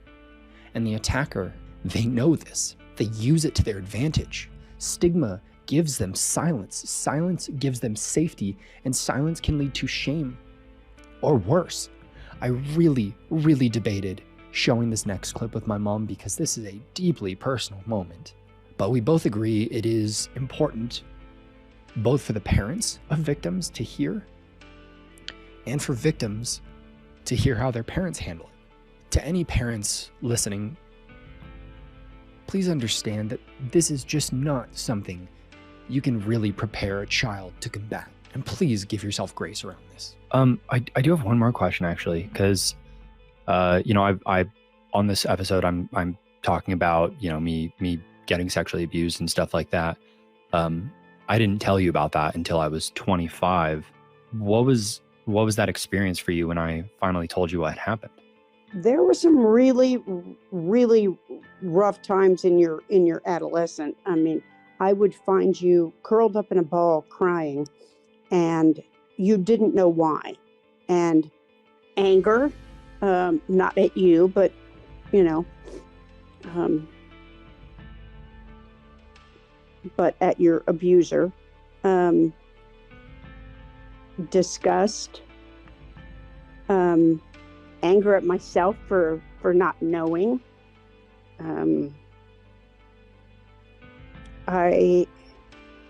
You really think that you equip your children, with all the knowledge about, if people, touch you in any place that covers your that your bathing suit covers it, you need to tell me. And, I guess I feel like I didn't do a good enough job for you to trust me, to tell me when it was happening.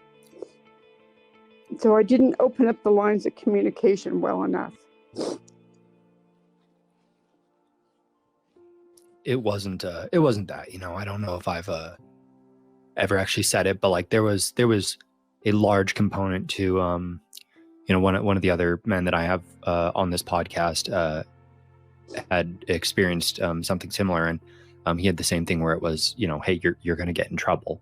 So there's a lot of mental I guess there's a way that they go through it to kind of control the scenario where it feels like, oh, something bad has happened, but something worse will happen if I say anything. I do want to thank my mom for being so transparent about this, and again, just reiterate that any parents who feel guilt like my mother did, know that it serves no purpose to beat yourself up. I truly believe we are all doing the best we can with what we have available.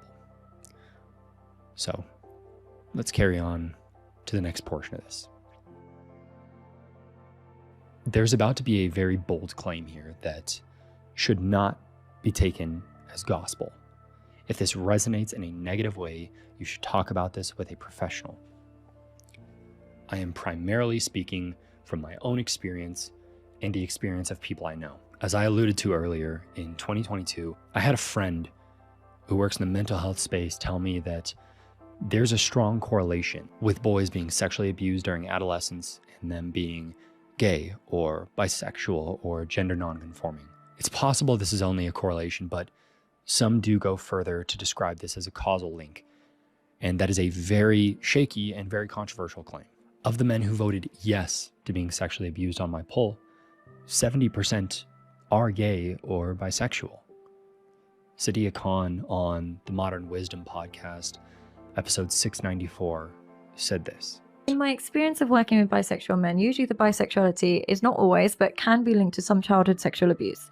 With childhood, and the data also supports this, and the rates of childhood sexual abuse that leads to bisexuality in men is higher than amongst heterosexuals. So usually what happens is they may have experienced some abuse by somebody of the same gender. Now what happens is, as a result of that experience, it still creates a template of sexual desire that they are open to exploring as an adult, as a way of reducing the trauma.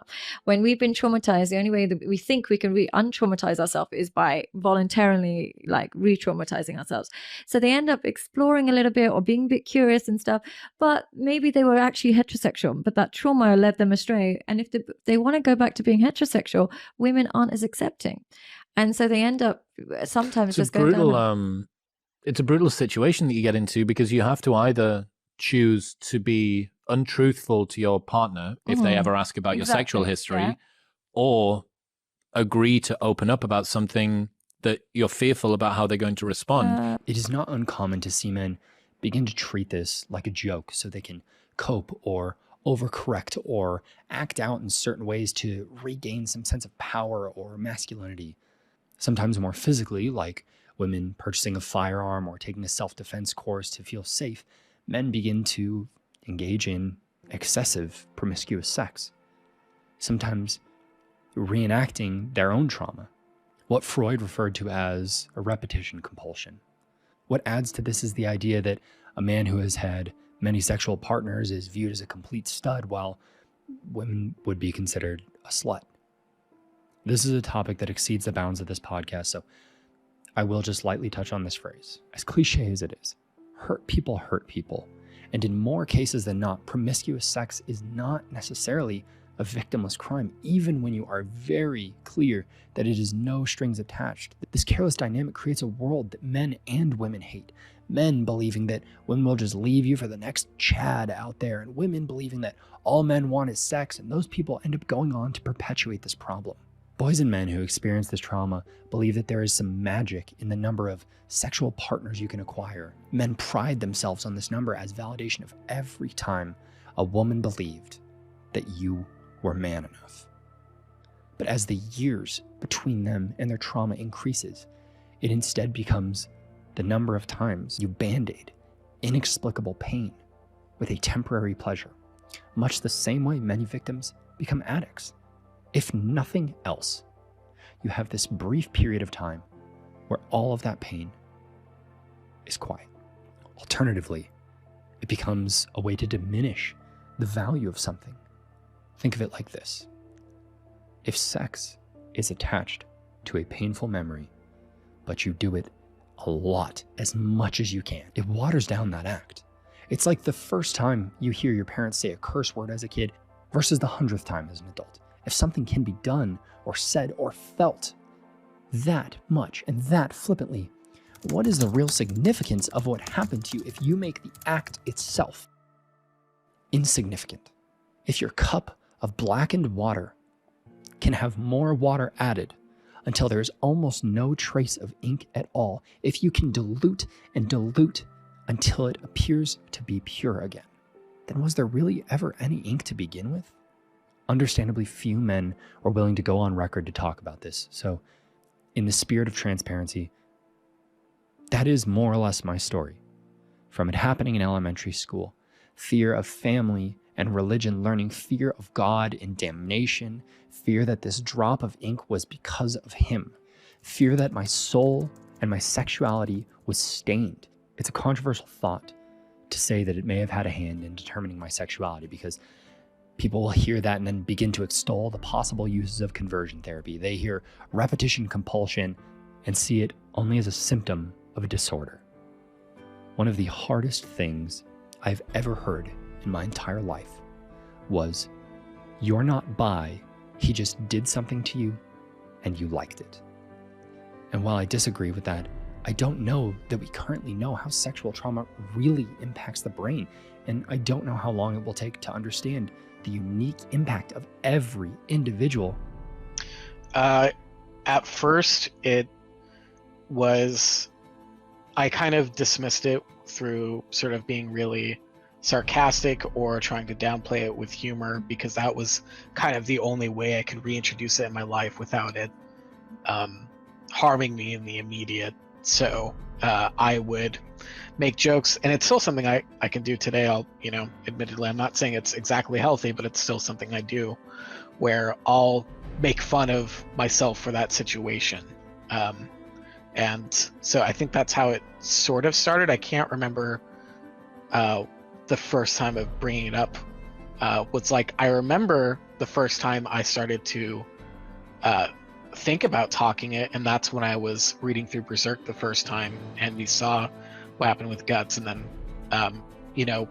when, I know not everyone may read Berserk, but basically the main character goes through something like that, and he can't really be touched by males, and you don't know why initially, but when you first experience that moment, I kind of knew immediately why that was the case, and then you get the context later, and that's that's when I started to be open about it. You see all the wrong Oh, yeah. You see all the Berserk on the shelf. Yeah.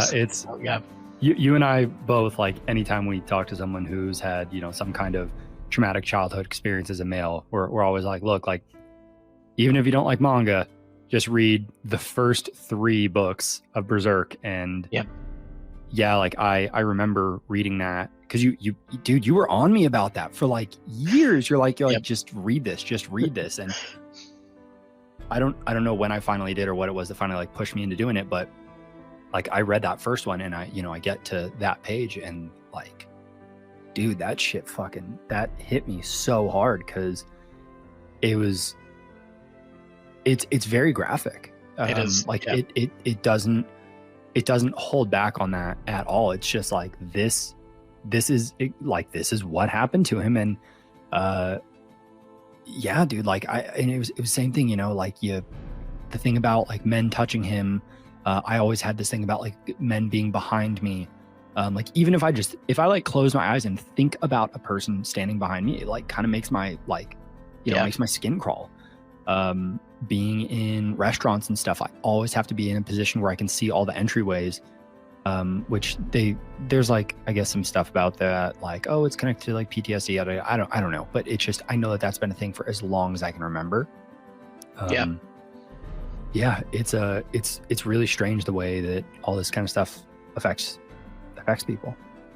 Yeah, and I'm glad that Berserk did not skip on the details when it comes to showcasing that sort of thing. I don't think you can portray trauma or stuff like that with a lot of censorship or restraint. Therapy, specifically psychedelic therapy, as I said, caused a large reduction in several negative symptoms that I had been experiencing for nearly 2 decades.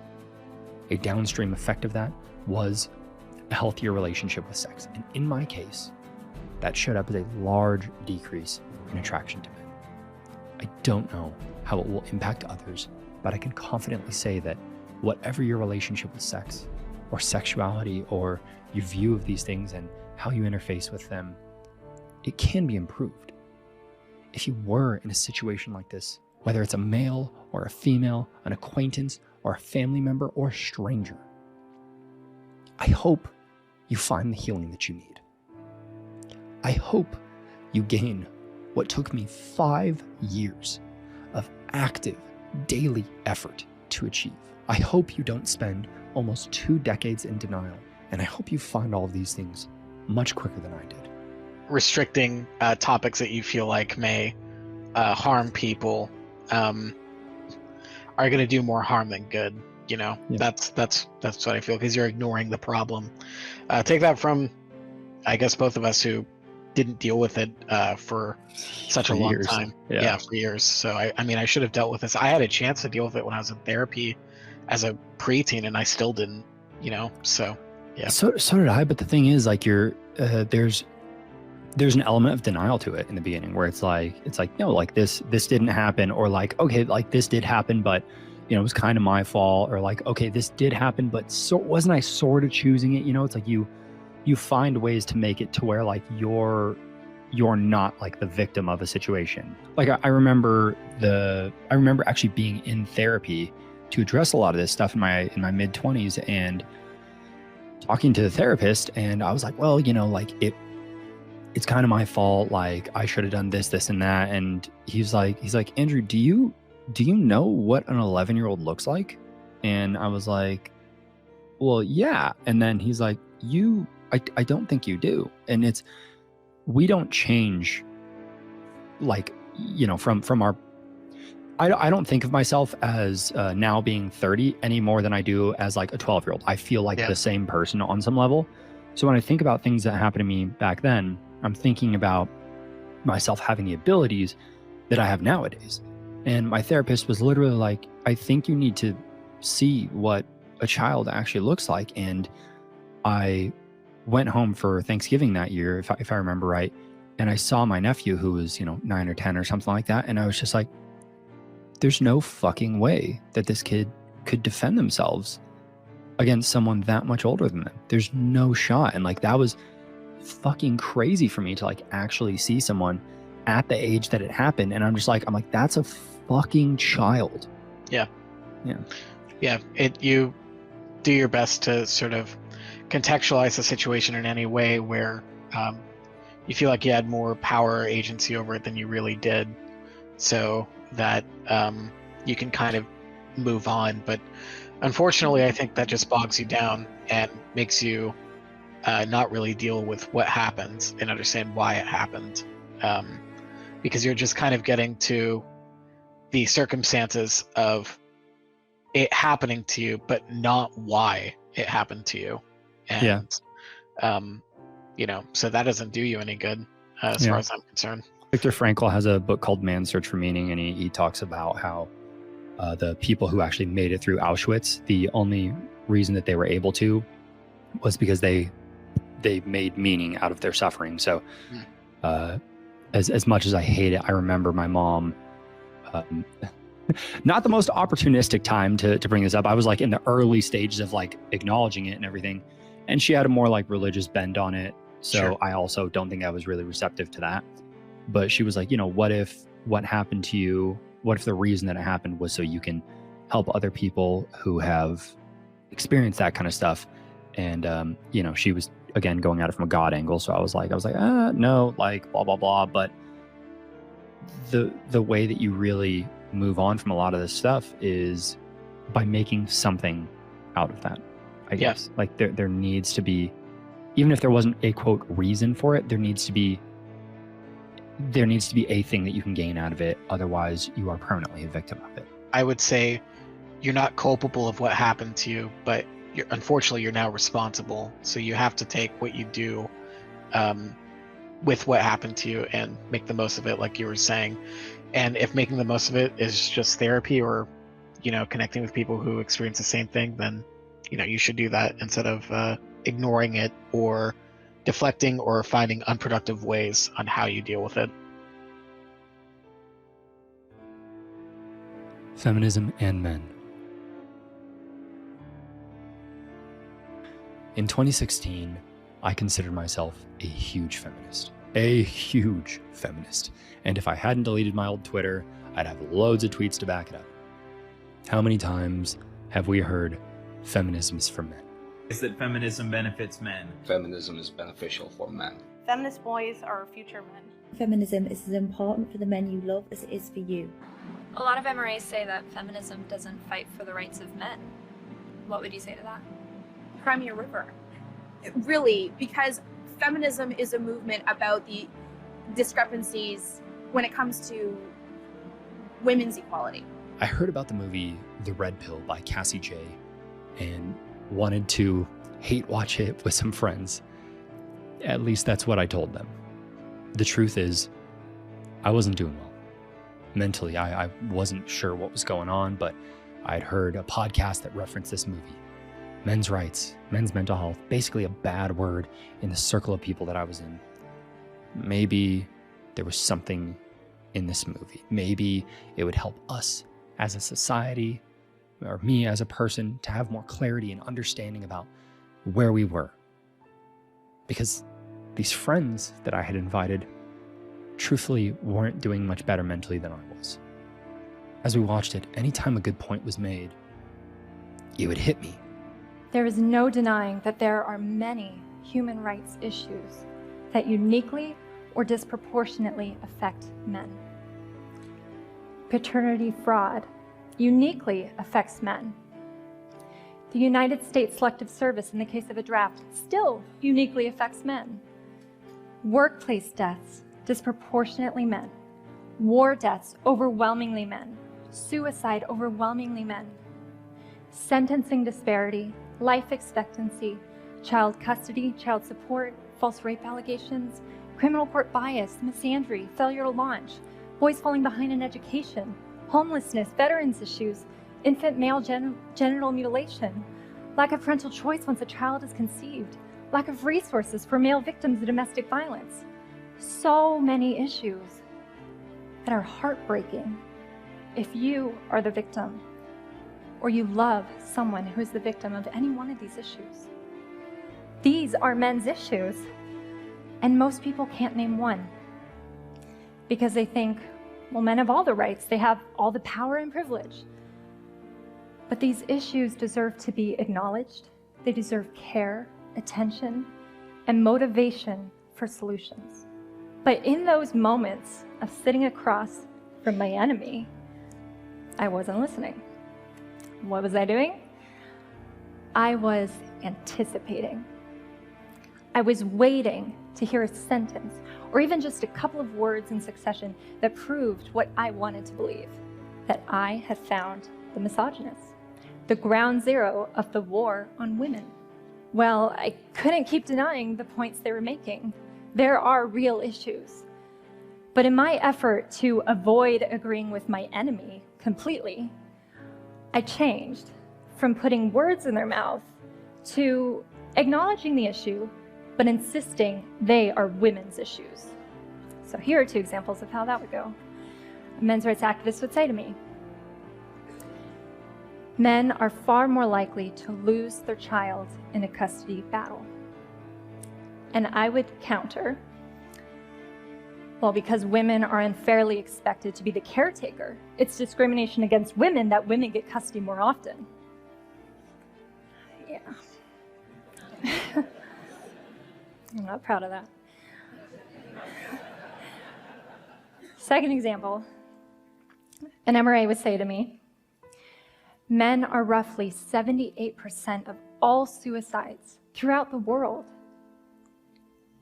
And I would counter with, but women attempt suicide more often. So where is justice for the man who was falsely accused of raping a woman? And because of this accusation, he loses his college scholarship and is branded with the inescapable title of rapist. I would hear them say, a woman being raped isn't a big deal. It's as if I didn't hear the word falsely accused of rape. All I heard was he was accused of rape. Of course, rape is a big deal, and all the men's rights activists I met agreed it is a horrible thing to have happened to anyone. I eventually realized what they're saying is they're trying to add to the gender equality discussion who is standing up for the good-hearted, honorable man that loses his scholarship, his job, or worse yet, his children, because he's accused of something he absolutely did not do. It's not a contest, but I kept making it into one. Why couldn't I simply learn about men's issues and have compassion for male victims without jumping at the opportunity to insist that women are the real victims? This profound experience of having something verbalized that felt like a taboo. Like years of being told the sky was red and then finally hearing someone call it blue. I'd look over at my friends and I'd see them getting angrier and angrier, verbally disagreeing with what seemed to be incontrovertible and inconsequential to say. All of these things could be summed up as men are having a hard time right now. One friend pushing back so hard that he got up and left. We'll call him Tanner. Tanner is a victim of some horrible, horrendous things through his childhood, arguably the person that would need to be seen in this context more than many people I know. Regardless, I remember watching the Red Pill and finally feeling understood and thinking, this is going to help people see how bad this has gotten. This will help people see that men are struggling. My friends might not get it, or maybe just aren't ready to see it, but other people are, and they will. That was until I saw the reviews and the media storm against it. The director of controversial documentary The Red Pill is in Australia to promote her film, which has sparked protests and been banned by Australian cinemas for being anti-women. So-called men's rights groups are actually hate groups. There are some people who are trying to screen this insanely sexist film, believing that they, the men, are oppressed. And we're here practicing our own freedom of speech to go protest that. This is what men's rights look like! This is what men's rights look like! A lot of the people who are riled about it actually haven't seen it. That's what the strange thing is. They associate men's rights and men's rights activists with misogyny and sexism and domestic violence, and all of that is totally untrue. You're right, but it just seems to me that you don't really question their views in the film. Did you see the film? Well, we saw as much as we could because your publicist wouldn't send us the full thing. I sent you the screener link actually to the full film. I gotta tell you, I'm envious of women. Okay, I'm not saying your problems get solved, but at least they're taken seriously. You know, people, you got 1-800 numbers, you got ribbons, there's groups. People give a shit. Anything happens to a guy, it's just considered funny. It felt like this sudden discrepancy was undeniable. One of the contributors to the movie was Dr. Warren Farrell, who had been involved with feminism and women's rights since the 60s. One day he began investigating men's rights, and as a world-renowned speaker on social injustices, he was excited to share what he had been discovering. Yet with each speech that he mentioned the struggles of men, he would get less applause, less press, and suddenly little to no speaking appearances. No hate speech on campus! No hate speech on campus! Now branded as a rape apologist for a reason I just can't find an answer to. As if saying men are having rights issues and men are struggling can be immediately conflated with rape. But it gets even more strange because the causes he was fighting for are ones that modern day feminism claims to be in favor of. How did this man go from lauded women's rights speaker to ostracized pariah, protested every event he's at, banned from campuses?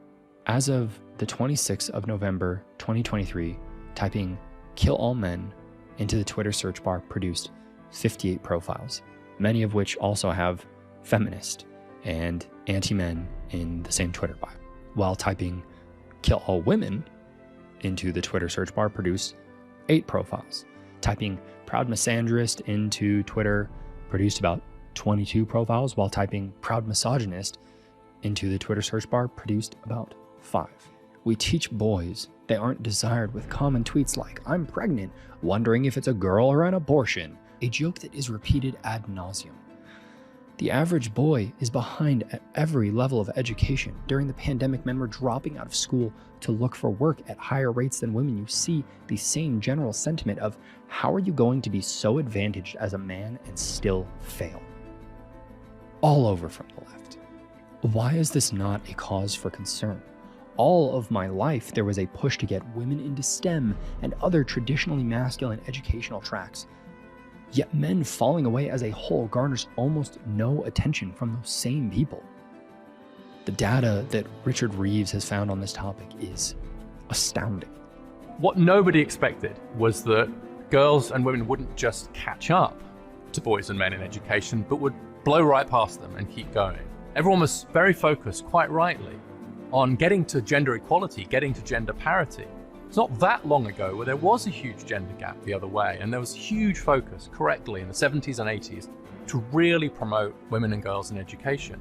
But the line just kept going, and nobody predicted that. Nobody was saying, what if gender inequality re-emerges in just as big a way as now, in some cases bigger, but the other way around? And to some extent, everyone's still trying to get their head around this new world where, at least in education, when you talk about gender inequality, you're pretty much always talking about the ways in which girls and women are ahead of boys and men. And that's happened in a very, very short period of human history. When these questions are brought up, men are told they're mansplaining, or that whatever he's experiencing is just a symptom of toxic masculinity. A phrase which, according to psychologists at the Center for Men's Psychology, over 85% of people think is not just insulting, but most likely harmful to young boys. When words like toxic masculinity are used, this is another Richard Reeves thing, it's the same concept as original sin.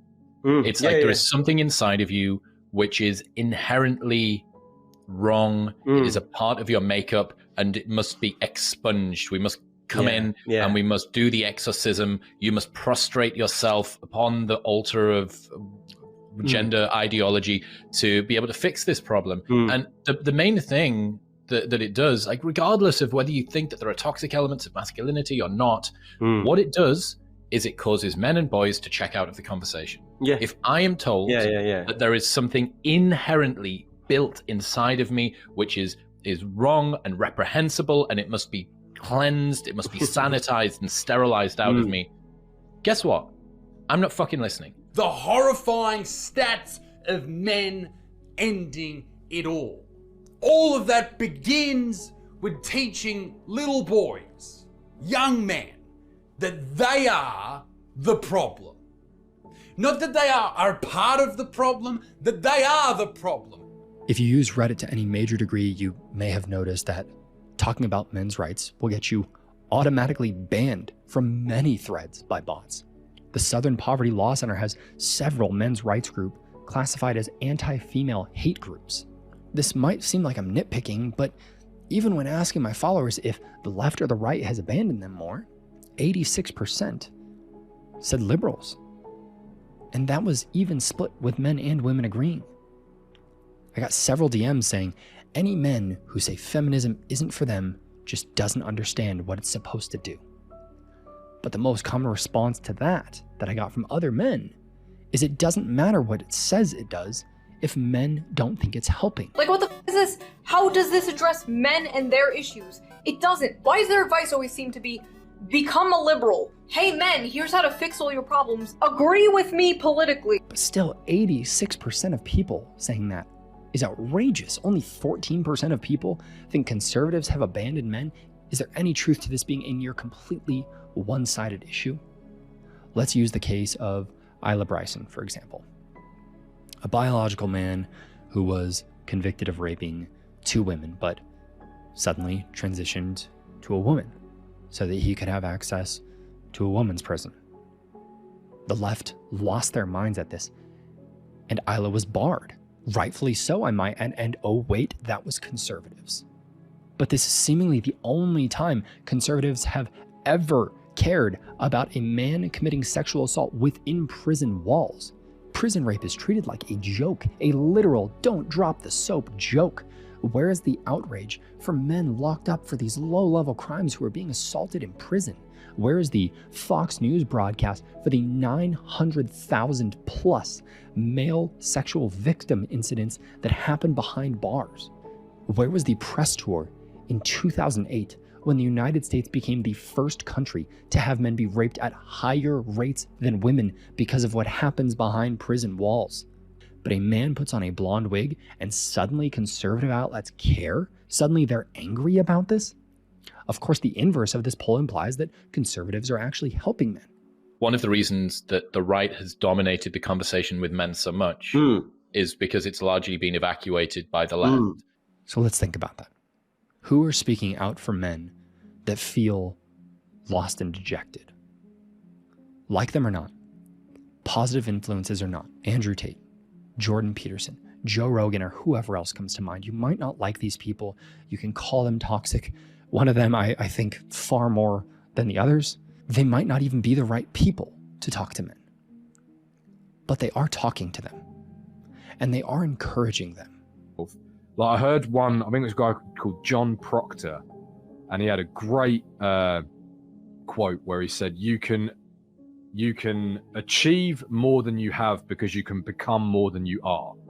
None of these men are telling men that they are broken, that they are flawed, that they are evil at their core. And that has almost exclusively been dominated by the right. And, you know, for every single person, I don't care who you are, that says, I have a problem with Andrew Tate, I have a problem with Jordan Peterson.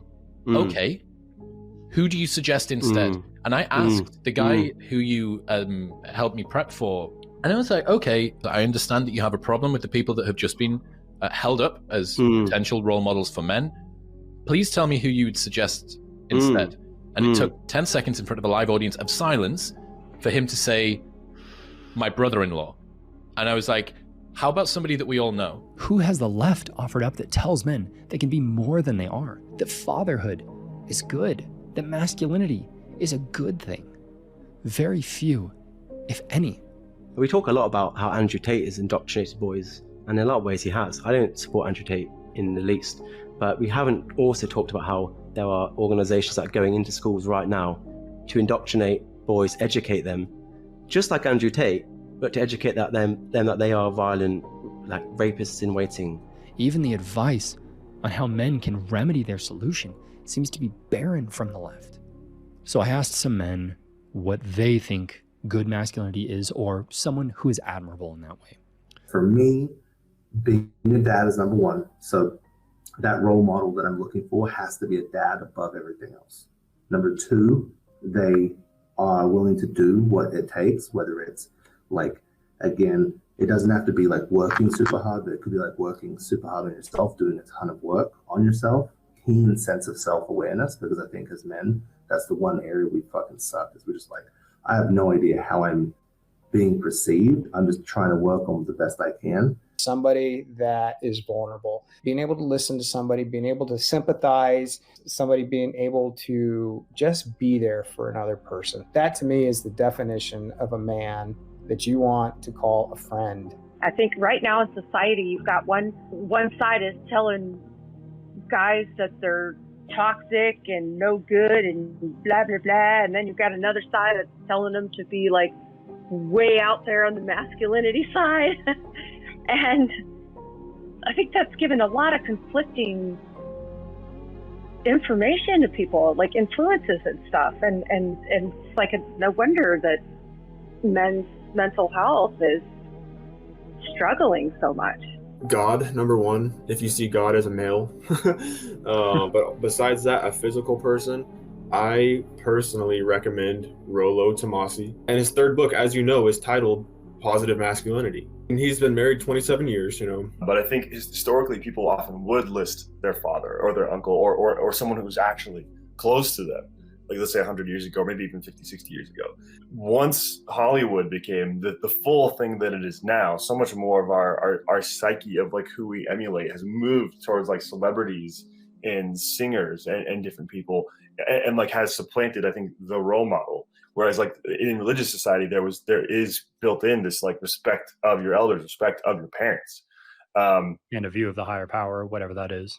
Yeah, well, I mean, the hierarchy inside of most religions is that your father is actually the very first thing in the chain that leads to God. There is wisdom here, and I think that that's true. I think that we have, in many ways. Although when you meet a man with a great father, he will be quick to mention it. It's never a doubt. And I put my dad in that space as well. I super admire his ability to take care of his family, maintain peace, and create a secure environment. For everyone who has a good male role model family member, make them a role model, like highly encouraged. And then I think for myself, where I'm at now is that my role models are moving more and more towards people who are creating things that last, whether that be a family, whether that be institutions, whether that be something that's trying to make the world a better place, and is working towards that sticking. And I think that in the modern world, it's easy to, in cancel culture, if you will, want to quickly take someone off of the role model spot when they say something that you disagree with or something goes slightly wrong. And I think that that's a mistake because everyone's going to make mistakes. The question is, how do people live up to them? And someone who can answer for the mistakes and apologize, move on, that's role model worthy. So, I mean, someone like a Jordan Peterson quickly comes to mind, not because everything he says is perfect and not because I agree with him on everything. I don't. But I think that his approach to how he's trying to live life, his approach to how he's creating family and such is something that's admirable. Marcus Aurelius. That's exactly what I was thinking. Modern day, I would say Habib Nurmagomedov, the UFC fighter. Right. I think he's brilliant because he is more action than he is talk. He is everything he purports himself to be. Like the way he talks about his respect for his father, his respect for his mother, how he views his wife and children. I find him so incredibly admirable. And the fact that he is unmoved by the temptations of the world in which I'm sure he resides, being a man of such success. So there's him. And then historic would be Churchill, which I know is very unfashionable, particularly in the UK these days. For me, it's Churchill because like you can still go and see his chair that he sat in the war cabinet, and it's got scratch marks in the armrests from where he would grind his nails because he was suffering from so much anxiety during the war when he had to make all these decisions. And it was the fact that the thing that I love about him, he wasn't wanted by anyone. He was a sort of liberal who went into the Tory party, then went out of the Tory party, and then back into and he was this sort of misfit, but he was the man for the moment because he was utterly belligerent and steadfast in what he believed. And that quote from Halifax, he mobilized the English language and sent it into battle. I love that because it was just like, and that speaks to a Jordan Petersonism of if you want to be deadly, you want to be useful, you want to be powerful, learn to speak. And Churchill knew how to speak and he knew how to articulate. And I think that's something that I would love to emulate. That's something that I think a lot of people should aim to emulate. Jordan Peterson was right in pointing out that strong men are not what we as individuals or society must fear. It is weak men. A harmless man is not a good man. A good man is a very, very dangerous man who has that under voluntary control. Weak men beat their spouses and children. Weak men enter schools with weapons. Weak men fail to be a pillar for their family in whatever way they can. Possibly the best compliment a man can ever hear is someone saying, "I feel safe with you." And that only happens with strong men. Strong men are the ones in wars who hold the line so women and children can get away. Strong men are the ones who lied about their ages so that they could enlist earlier in World War I and II. Strong men are the ones who fight off home intruders. Jordan Peterson has a line that says, "Be the strongest person at your father's funeral." Perhaps not always literally, but the ethos is correct. If tragedy should strike, men can and should strive to be the imperturbable safe space for those in need. I don't know where this belief that the left has abandoned men came from, but it is telling how common this belief is online. I don't know what could change this, or even if it should change. But I don't know how long the phrase "feminism is for men" can keep being said when currently it seems past the point of parody. This isn't to say women don't see this. See, there's a concept called the Overton Window, which more or less states that politicians can only act to a certain degree when things are socially acceptable. Think of it like this. 20 years ago, finding gluten-free food at a restaurant was very challenging. More people became aware of their gluten intolerance, and because of this, it became less of a financial risk for restaurants to store these food and for stores to have these food. Same with veganism, keto, no seed oils, and more. Personally, I think that window began to open with Nora Vincent in 2006. Nora Vincent, who has authored many books, spent 18 months disguised as a man. She wrote about it in her book, Self-Made Man. What was the revelation she kept coming to? That men are lonely. Men don't feel like they can talk about their feelings. That there is immense privilege in being a woman, and that being a man is not this simple life of ease that it is portrayed as. Nora later killed herself in an assisted suicide facility in Switzerland. Why? Due to years of depression that some close to her say began after her time as a man, though this remains unconfirmed by a strong source. We've seen this topic become even more popular from a very, very unlikely place. Trans men, meaning biological women who have transitioned to men, for those who are unaware of the phrase. A trans man named Zan wrote this post about their experience with manhood on Tumblr. This is a few minutes, but I swear this is worth the listen. Quote, "I'm actually pretty quiet about the fact that I'm a trans man usually, but holy shit, I need to tell you about the culture shock I'm going through because it is blindsiding me. There is a huge sense of social isolation that comes with being perceived as male. Because now, people are subconsciously treating me as a potential predator. All strangers, no matter their gender, keeping their guard up around me. It made me realize that there is no inherent camaraderie in male socialization as there is in female socialization. Unless, of course, it's in very specific environments. The fact I don't ambiently experience this mutual kinship in basic exchanges anymore is an insanely lonely feeling. You know how badly this would have fucked my mind up if I had grown up with this? It's 4:30 a.m. and I'm mourning the loss of a privilege I didn't even know I had. Anyway, I'm gonna figure out how to navigate this. Don't know how yet, but I'm gonna. Frankly, this is something I would have never understood without living the experience. It's now blatantly clear to me that most cis men probably experience chronic emotional malnutrition. They're deprived of social connection just enough for it to seriously fuck with their psyches, but not enough for them to realize that it's happening and what's causing it. It's like they're starving, but they don't know this because they've always been served 3 meals, except those meals have never been big enough. This deprivation comes from all sides of the aisle, by the way. In the case of women, when I'm out in public and interact with women, all of them come off as incredibly aloof, cold, and mirthless. I've never experienced this before, even though I know exactly what this composure is, the armor that keeps away creepy-ass men. As someone who used to wear it myself, I know this armor is 100% impersonal. Nobody likes wearing it. And I can say with absolute certainty that women would dump the armor in favor of unconditional companionship with men if doing this didn't run the risk of actual assault. Trust me when I say women aren't just being needlessly guarded. But I only have a complete understanding of this context because I've experienced female socialization. If I hadn't, I would have thought this coldness was a conspiracy against me, devised by roughly half of the human population. Even now, with all that I know about navigating this world as a woman, I'm failing to convince my monkey brain that this armor isn't social rejection. As for male socialization, it seems taboo for a man to be platonically intimate with men for reasons I have yet to fully understand, but I think it boils down to A, the fact that society teaches boys that it's not okay to be soft with each other, and B, garden variety homophobia.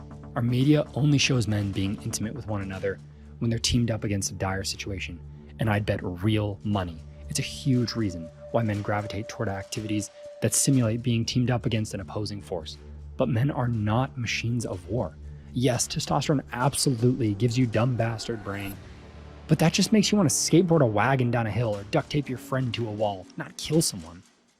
The human species looks so much colder standing from this side. I can see how men might convince themselves that their feelings of emotional desperation is personal weakness, as opposed to a symptom they're all experiencing of white imperialism. Because this human connection, this firth, is as essential for our well-being as water is. So sick, how sick, I want to destroy this garbage. End quote. This is not unlike Nora Vincent's experience.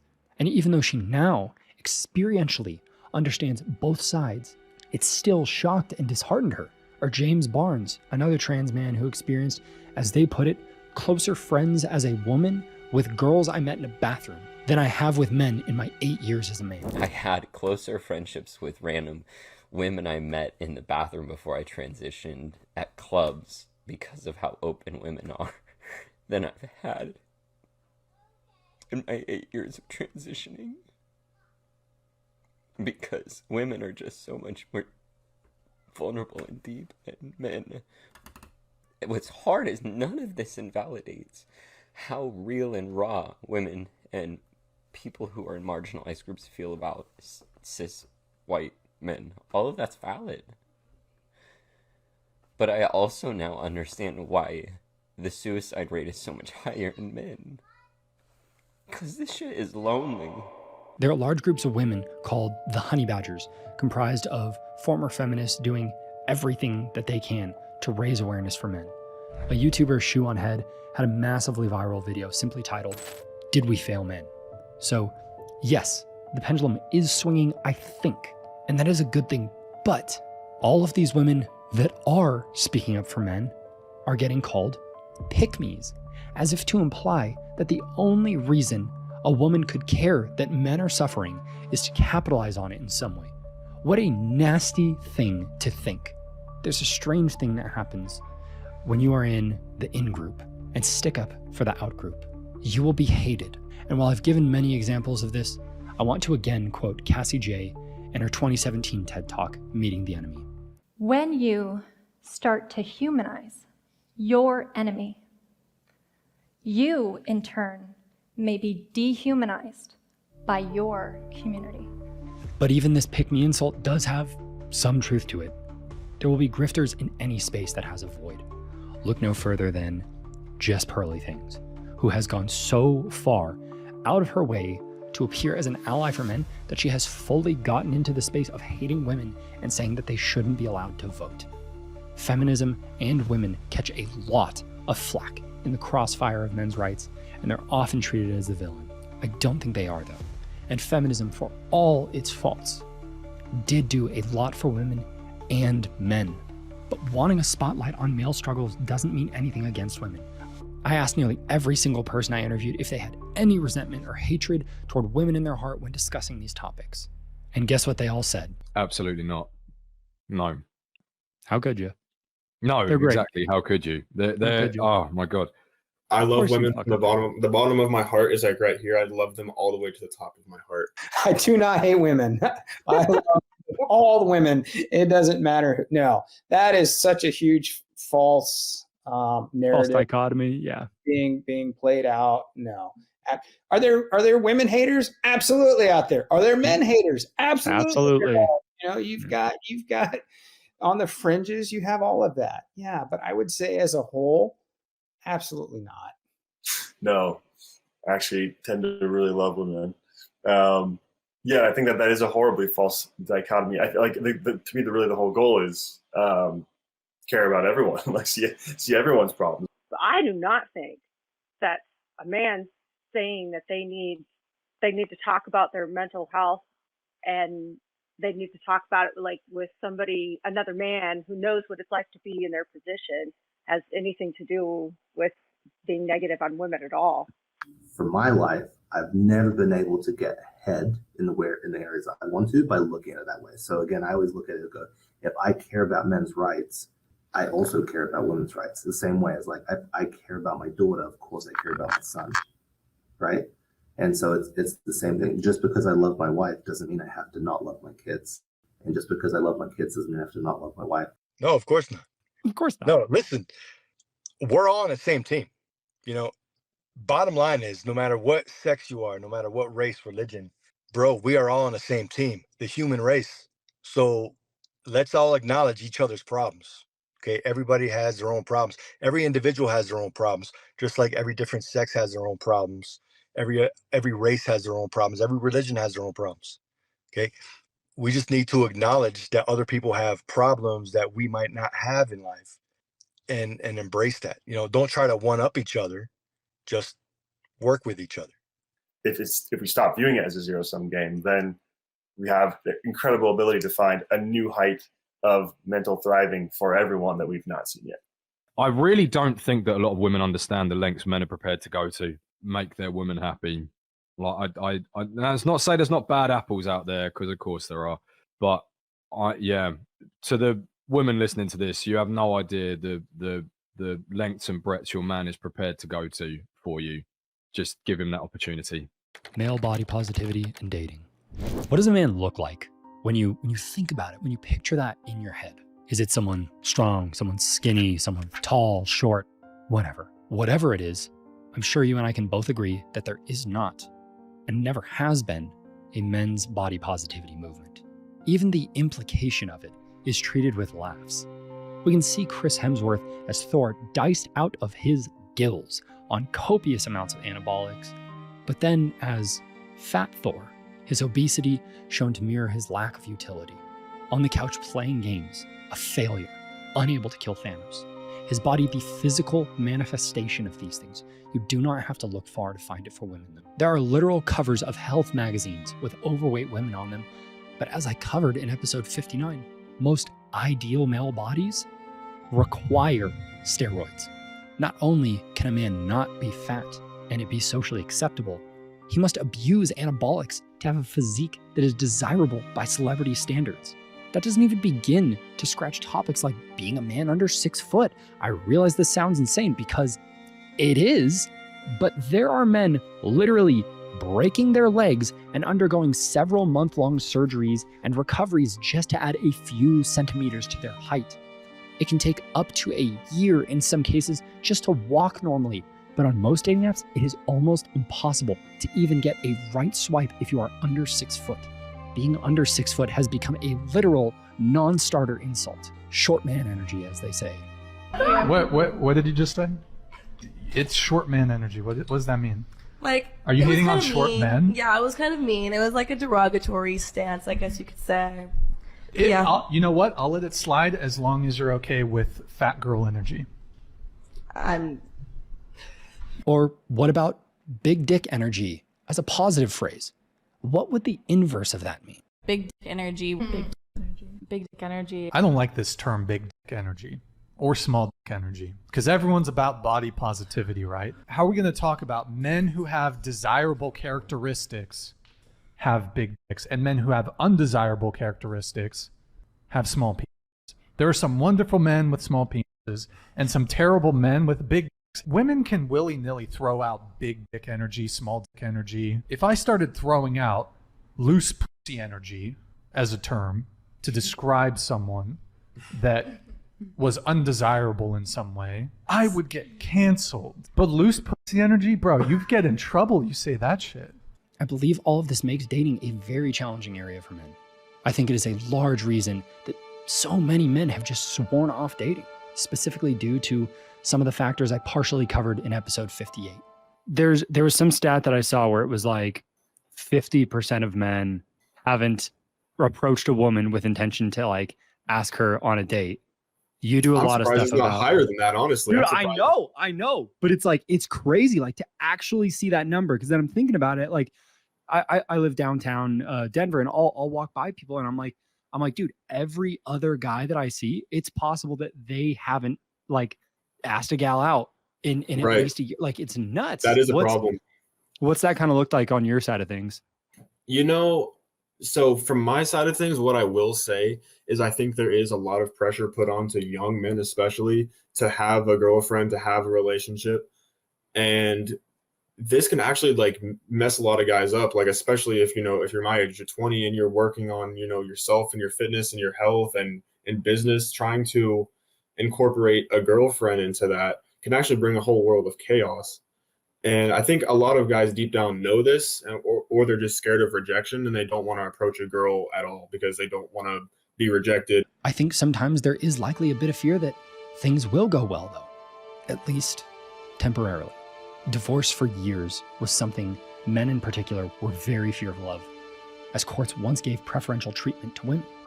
But according to Andrea Aiden, a family law attorney from Nevada who once specialized in working with men, things have changed for the better, and in more ways than one. I know that men, and I hear this still to this day, go into court or into a divorce or into a custody case feeling like the underdog and that they're just going to lose because they're not the mother.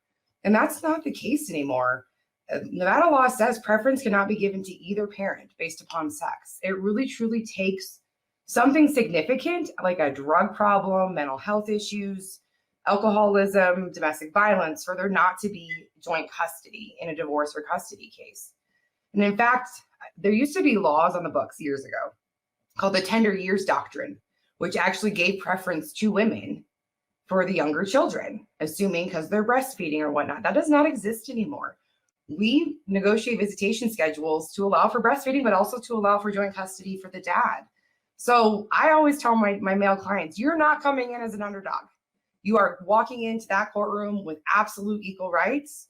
And there really truly has just been a change. But there's also fear of false accusations being used to sway custody cases. But yes, I've had cases of allegations of domestic violence against the other parent, or, you know, by that parent, or against the children. I've had allegations of sexual abuse. I have seen it all. And the courts consistently say, I need this verified. If you're going to make allegations of sexual abuse, there better be the cops investigating it. There better be a basis for it. If you're just going to go in and make these allegations, they're not going to fly with the court here in Nevada, so far as I've seen, but people try it all the time. Now, 10 years ago, it was different. 10 years ago, you cry wolf, they react. Now the judges are going, no, we need evidence. So it's kind of shifted to an extraordinary claims require extraordinary evidence basis. Yeah. Yep. That is really cool. Wow. I hear all of it on both sides because I represent both men and women. And my response is always the same. Where's the evidence? Prove it. Another common misconception is that therapy is thought to make a judge see you as the weaker parent and that it would negatively impact the parent's case. And this is what I tell my male clients. I go, you go to this judge and you show that you are trying to better yourself and get help, that you get rewarded, because at the end of the day, you are dad or you are mom and you need to be a parent. So I always encourage being honest and seeking the help that you need, because going through a divorce is awful, absolutely awful. And if you show that you're really trying to do right by your children, that only good comes from that. If you want to hear this whole interview with Andrea, there's a private link in the video description. Or if you live in Nevada and want to contact her for anything family law related, go to aidenlaw.net. Henry Cavill, something of a darling to pretty much everyone, has even mentioned the struggles with dating in a 2008 interview with GQ Australia, saying, "There's a traditional approach to that, which is nice. I think a woman should be wooed and chased, but maybe I'm old-fashioned for thinking that."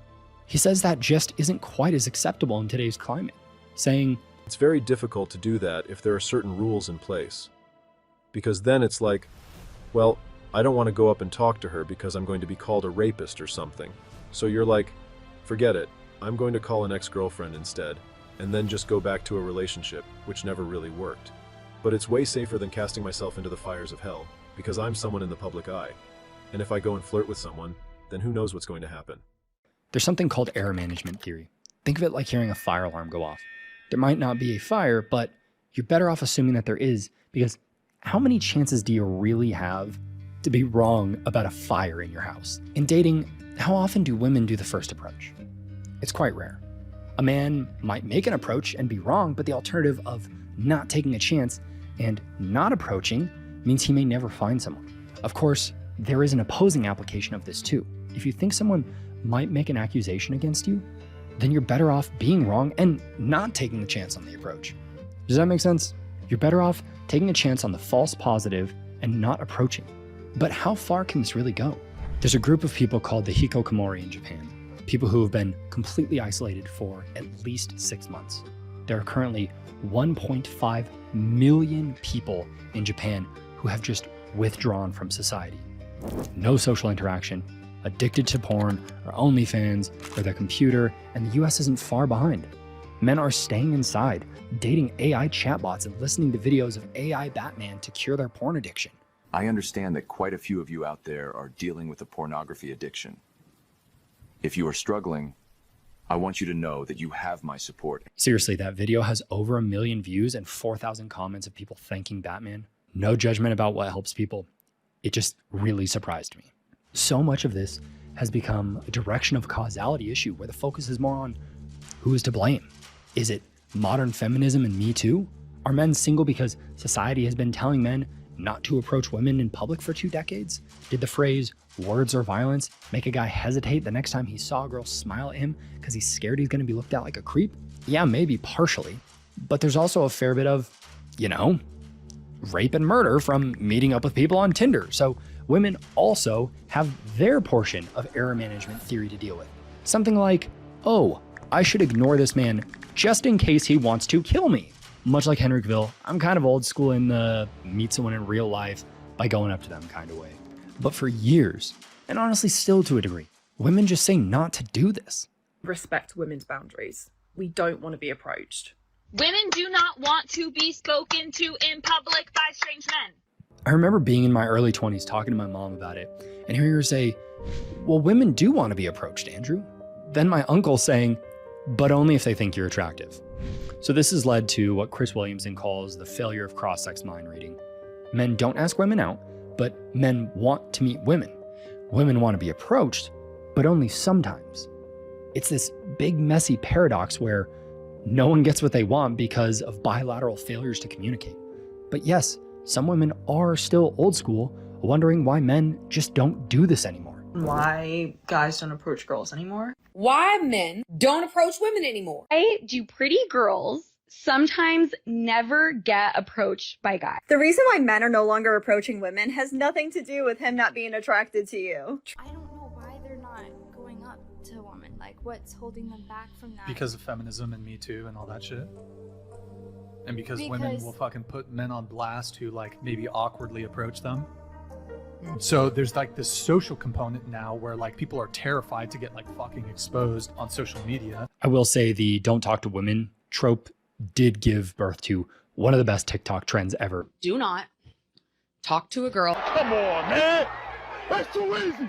Ever. The do not talk to a girl one where guys just show like how much money they've made or how much muscle they've gained or the car that they bought or whatever just because they're single. They're hilarious. But back to Henry Cavill, where he's going to agree with pretty much everything I just said. According to him, there really isn't a, quote, chase anymore. Now, he says, now you can't pursue someone further than no. It's like, okay, cool. But then there's the, oh, why'd you give up? And it's like, well, because I didn't want to go to jail. These comments got him branded as some unaware idiot rape apologist. Mind you, this is the same Henry Cavill that has dozens of compilations of him visibly uncomfortable with women publicly coming on to him. Have that little bit of stigma in the back of your head that you're never quite good enough, so you keep on working harder, but it's not necessarily healthy. But now you're definitely healthy. I think that's one word we could use, right? And even as Superman, I understand you had to win. But if I called you a dick, then I'd be wrong, because you're not a dick. You're a lovely man. Well, sorry. Go on, you go. All right, I'll start. Well, I think that Superman represents. That's the way I see it. Yeah. No, you see it. No, but tell me. Totally he's handsome. I always had my hands on his chest, even like we weren't doing a scene. I'd be like, ha ha ha ha ha. But do you worry at all, Henry, about it getting in the way of your acting, and for people, in terms of people taking you seriously for your craft instead of your packaging? I said packaging. I think she just touched you. I said packaging. That is such a strange double standard for men. Men must always want and desire that kind of attention. If a man doesn't want to be touched, he's gay. If he's not hard on command, he's gay or something is wrong with him. All that aside, dating is just that hard and that complicated. Learning to have the confidence to approach and to stand out by virtue of being the one who approaches. And I think that this is one of the balances of, like, you know, I think if anyone saw Barbie movie, which I thought was quite brilliant in its own right, like America Ferrera's big speech, is she's giving like these two balances between women. Like, women have to be, you know, nice but not too nice, blah blah blah. And it's true, but that's true for every human being. I think for men, there's this balance between we have to be strong, but not too strong. And even with as much as women have come into prominent spaces in the world, it's still widely the fact that if a man wants to be successful in dating or date at all, sometimes he's going to have to make the approach. But are Henry's worries unfounded? Did it make sense to walk back his statement when we have Johnny Depp, Trevor Bauer, the pitcher who lost nearly $40 million from a blatant lie, Nun Gesser? If that name isn't familiar, look up Mattress Girl from Columbia University. That was all over Tumblr in the early 2010s, and there's a really awful follow-up that I never heard about until recently. Greg Kelly, who spent 4 years in prison through his early 20s. Brian Keith Banks, 6 years. Anthony Broadwater, who was accused by the author of The Lovely Bones, 16 years. I am barely scratching the surface here. All of these men, innocent. And before anyone starts getting all bent up, remember what I said at the beginning. Talking about men's rights and men's mental health does not diminish women's experiences. This is a third rail topic, but ignoring it doesn't make it not real, and not talking about it doesn't make it better. Fatherhood, parenting, and divorce. As we approach the conclusion of this, it begs to be asked, what do we do? We have covered dating, depression, suicide, therapy, sexual and physical abuse, work, men being and feeling expendable. Is there any remedy to this? Any at all? Is there a light at the end of this tunnel? Well, call me a terminal optimist, but I think there is. I am about to sound more tradcon than I probably have in my entire life, but let's take a moment to consider where these numerous challenges faced by men, boys, and indeed women in our society may stem from.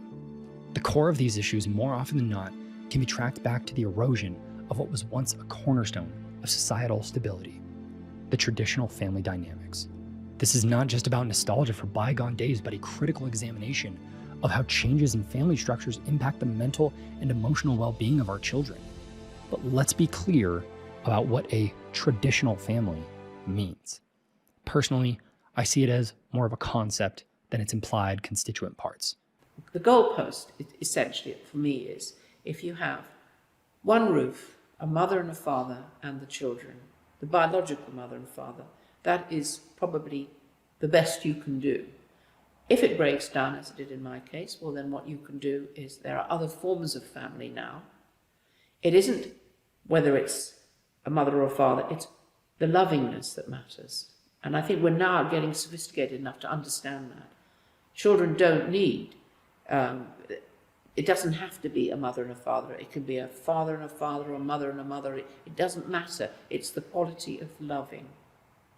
But it is important, right the way through, that the biological side of a child, 50% of the genes belong to the father and 50% to the mother. If the father leaves, he still has a responsibility to validate his children. And I think the same for the mother. Because you leave, it doesn't have to be a tragedy.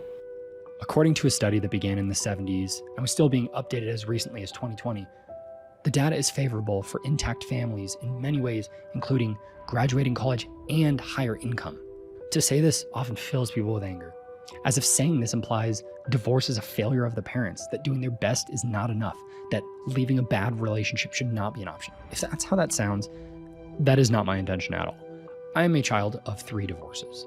But if you have watched this far, then I believe you are likely aware that the end or failure of the family unit is not victimless.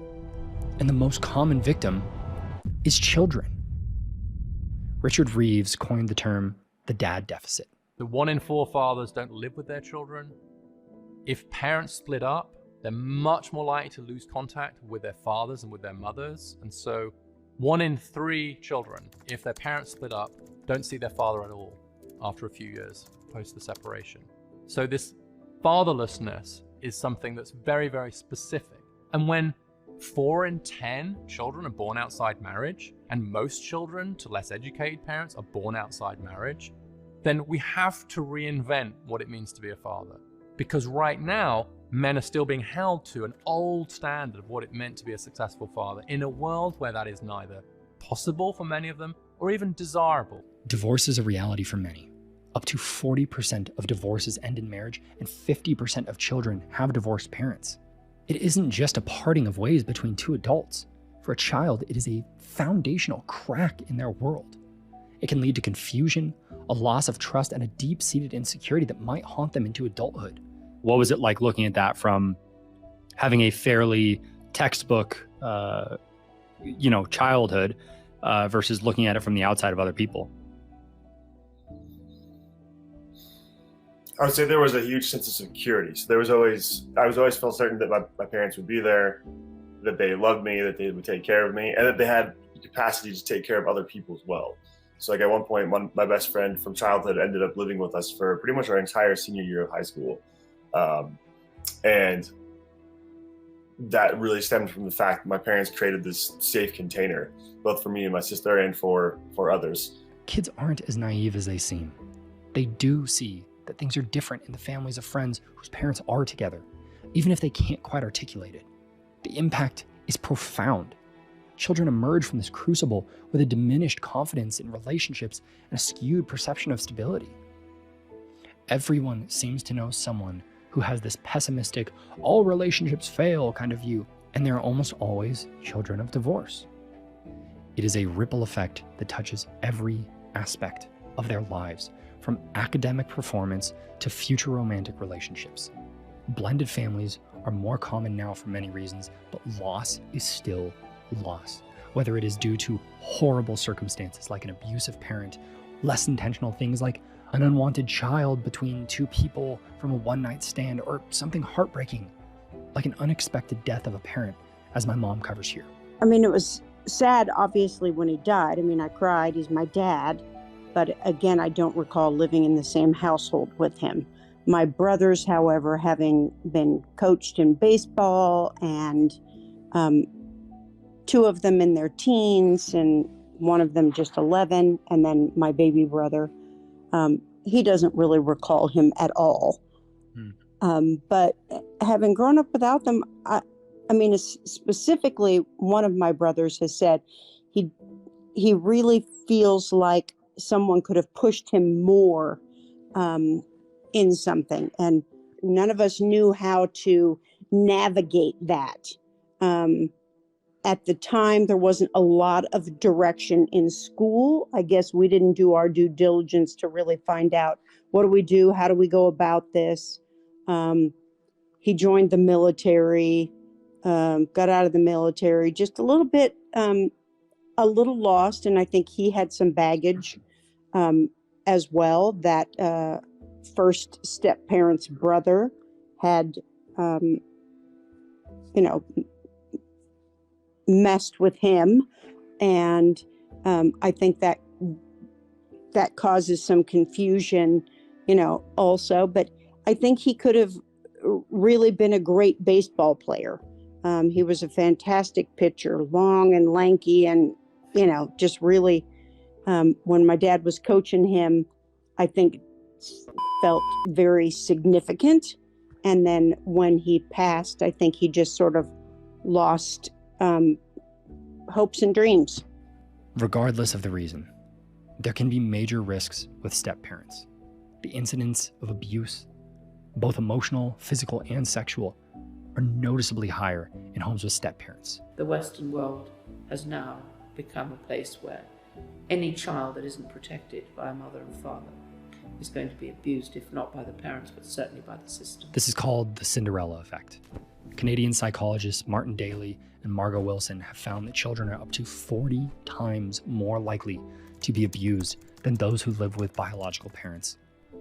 Another study found that 90% of the time a step-parent did engage in abusive acts, it was toward their stepchildren instead of the biological ones. This isn't to paint all step families with the same brush, but to acknowledge a pattern that does need to be addressed. Children in these settings often navigate a labyrinth of complex emotions, from loyalty conflicts to feelings of displacement, which can have long-lasting effects on their psychological health. Consider the children faced with the false choice between an embittered mom or dad, or whoever the person is that fills one of those roles. The most dangerous thing of all in terrible child abuse is where one or both parents alienate the child from the other parent.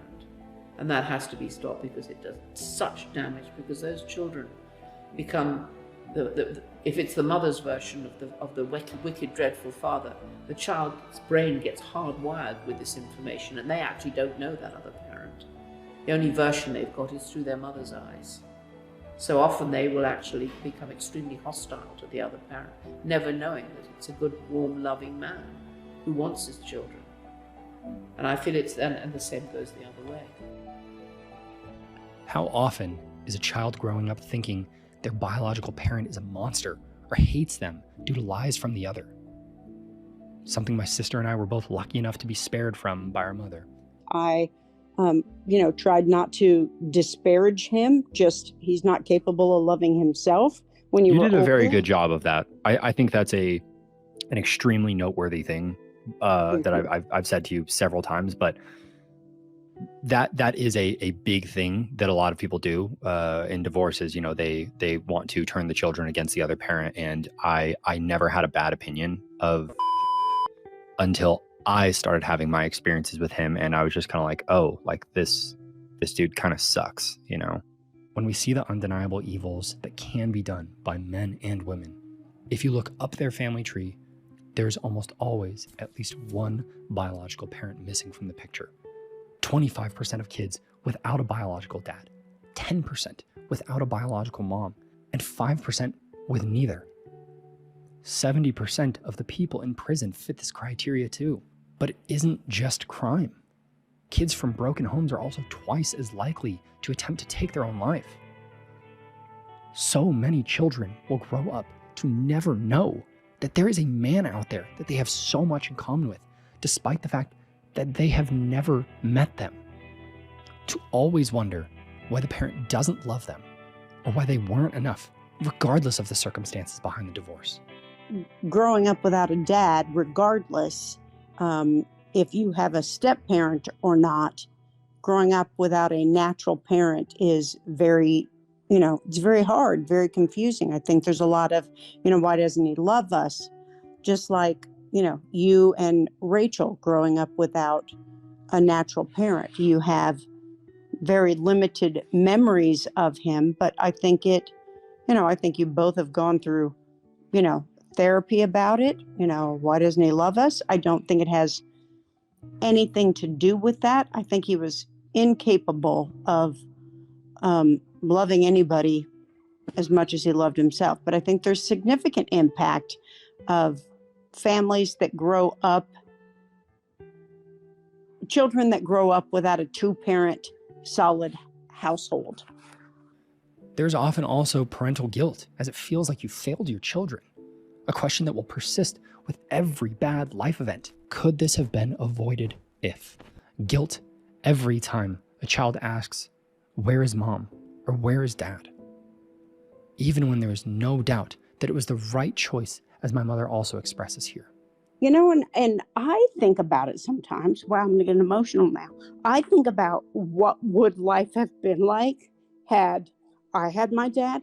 What would life have been like had you and Rachel had your dad? Would it have been different? Would she have gone down, some of the paths she went down? Would you have gone down all the paths you went down? I mean, how would it be different had he been there? knowing who he truly is, I think it could have been far worse. I mean, we had a good life despite the fact that he wasn't there, but I know that you guys just have questions that are unanswered. And, I'm sorry I chose poorly. Well, if you wouldn't have chose him, I wouldn't be here. So I know. But yeah, I do think, excuse me, I do think about that as well, where it's like, how would things have been different? And, like we've said, knowing what he's done and who he is, I do think it is far more likely that things would have been worse by a major degree, would have been infinitely worse. So as I guess upsetting as it can be, looking at it and going, oh man, we didn't get XYZ, in that same breath, it's, well, all these horrible things also didn't happen. So, right. If I have not made it very, very clear, you made the right choice, in the long run. And I think you made that right choice very, very soon, very quick. Like you became aware of it and we're just like, okay, we got to get the fuck out of here. So, yeah. Thank you. I love you. I love you too, Mom. So many children's roots are in divorce and disarray, which brings us right here. The pivotal role of dating and marriage in the broader context of societal health. These aren't mere personal choices, but decisions that shape the psyche of the next generation. Dating is complicated, but I think it may be the single biggest mover when it comes to addressing these problems. Not 100%, just to be clear though. There is something called monothinking. It's when people will ascribe causality of complex issues to a single problem, i.e. this problem exists because of hypergamy or feminism or the patriarchy or fatherlessness, etc. It actually shows how shallow their thought is, that they will try to pin a single cause on a multifaceted, oftentimes decades-long issue on a single thing. So just to be clear, this is not an absolute solution. Not even close. But I believe it will have a disproportionately positive lift on many of them. The choices we make bring consequences into our lives. And the tragedy is when people don't even think that they actually get involved with a dangerous, violent person. And I look at them and say, and you chose to have children with him? What have you done to your children? You've landed them in this situation. And they look at you because they've never even thought that they have a responsibility of choosing a parent who is not going to be dangerous to the child. Dating itself is not the most important thing here, but who you choose to date long-term and eventually marry does. Who you choose to have a child with does. There are women out there who cannot wait to be a mother. There are men whose children are the battery that keeps them going. Once you see your kid, immediately it's becomes so much easier. So my hard day, as soon as I see my kids, is immediately all the struggle that I have to go through that day is gone. Like, it doesn't matter. The way young boys see their father act with his friends helps boys understand how to make friends and act with their own. It gives them a safe person to test their growing strength on. It helps men see how to be a father.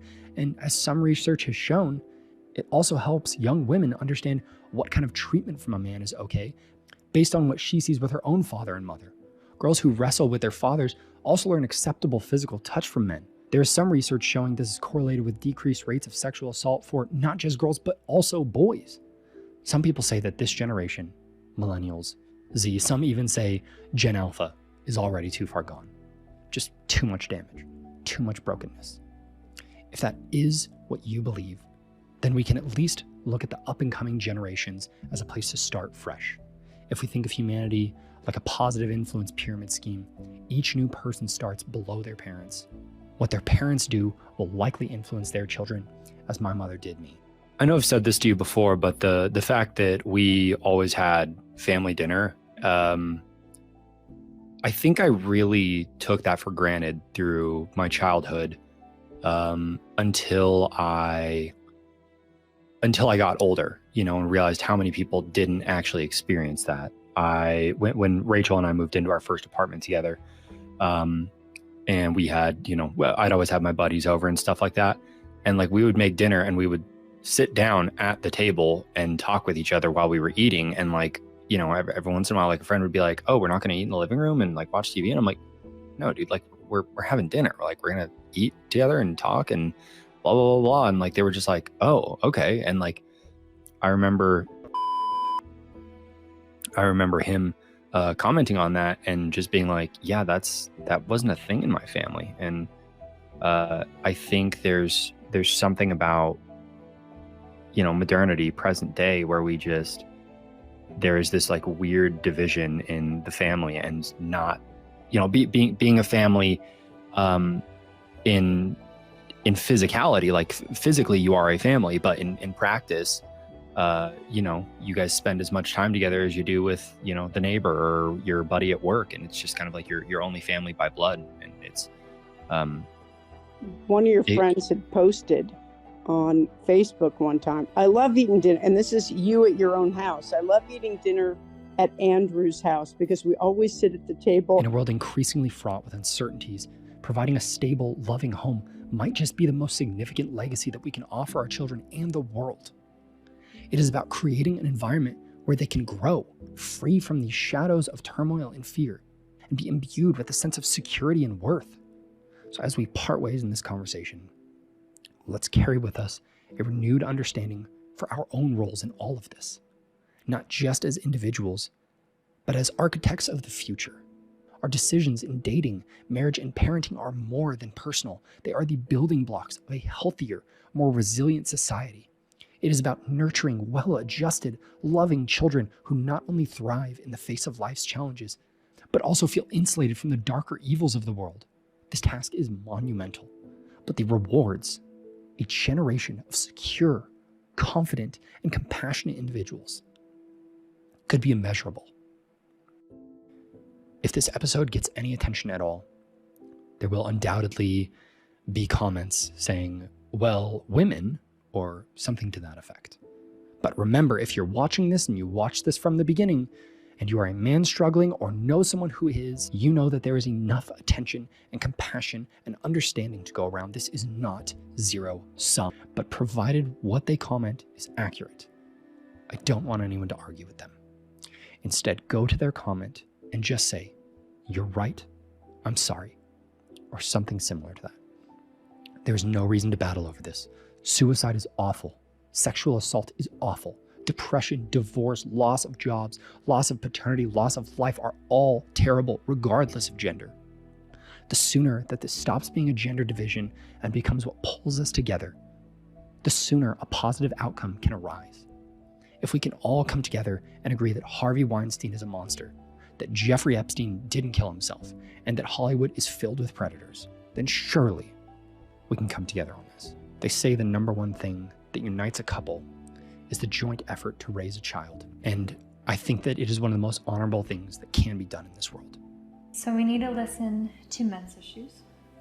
We need to listen to human issues, which is the family. The idea that the family should be destroyed, and has been very destroyed, means that you actually take away the most valuable two human beings who love each other, commit themselves to each other, and choose to have children or not have children. That's what we should be celebrating. So if nothing I've said today in this podcast speaks to you, then think of the son or daughter you will eventually have. Think of the nieces or nephews you do have. Think of the men in your life that are no longer here. Try to act with kindness and know that we will all fail to be perfect at it. Know that most people are doing the best they can with what they have available. Try to understand and forgive. And I have one last thing I'd like to say for those of you that stuck around. This episode took several hundred hours of research, scripting, and editing. It was the hardest episode I have ever done, both in time commitment and emotional cost. I cannot talk about some of the things I found while I researched this, and I've had to omit a ton of it just to make it acceptable for YouTube. But it still won't get monetized, and it will likely be censored or shadow banned. So if you do like this episode, please comment so I know it connected with people. Share it to someone else, and don't forget to put someone's name who comes to mind when talking about men's mental health underneath the pinned comment that I've got. So until next time, guys, my name's Andrew with Holistic Motion. Thank you. Truly, truly. You have no idea how much it means that you watched all this. See you later.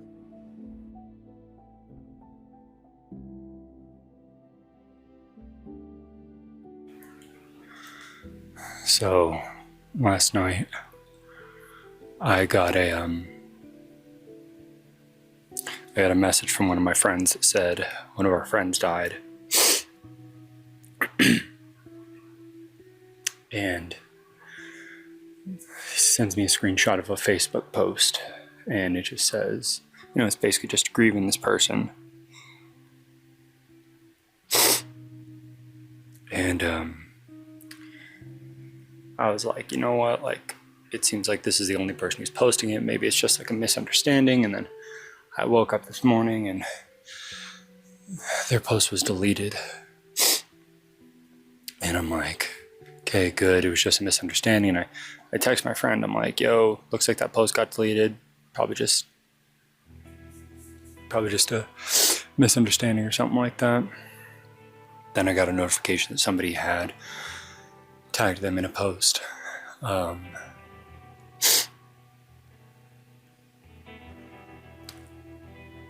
it was basically just, you know, grieving them, saying goodbye. And this person's best friend in high school, like the person that I always saw them with, we'll call the friend who passed Aaron, and we'll call his best friend Ronnie. Ronnie commented on the post about him, and, you know, Ronnie and I knew each other in high school, so I messaged him and just said, what happened? A few minutes before this, I texted my friend Sam, who had told me, and said, when you know, we got confirmation that that our friend had passed, I said, I hope it's not what tends to take most dudes in their 20s. And he was like, no, he doesn't do drugs or anything like that. And I said, I don't mean drugs, I mean suicide. And when I texted Ronnie, I said, what happened? And he said, he killed himself in his apartment.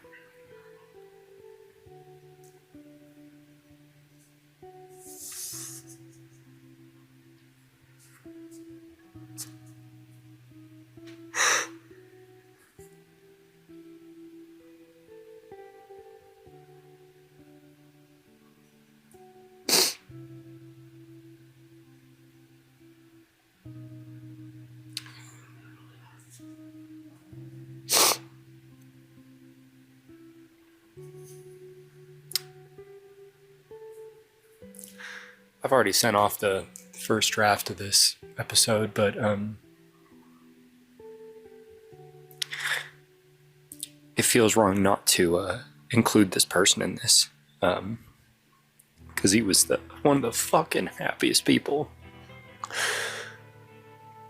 that I've ever fucking met in my life. And forget the fake name, Alex Gray. He was one of the kindest fucking people, not a goddamn person on the planet that could say a bad thing about him. And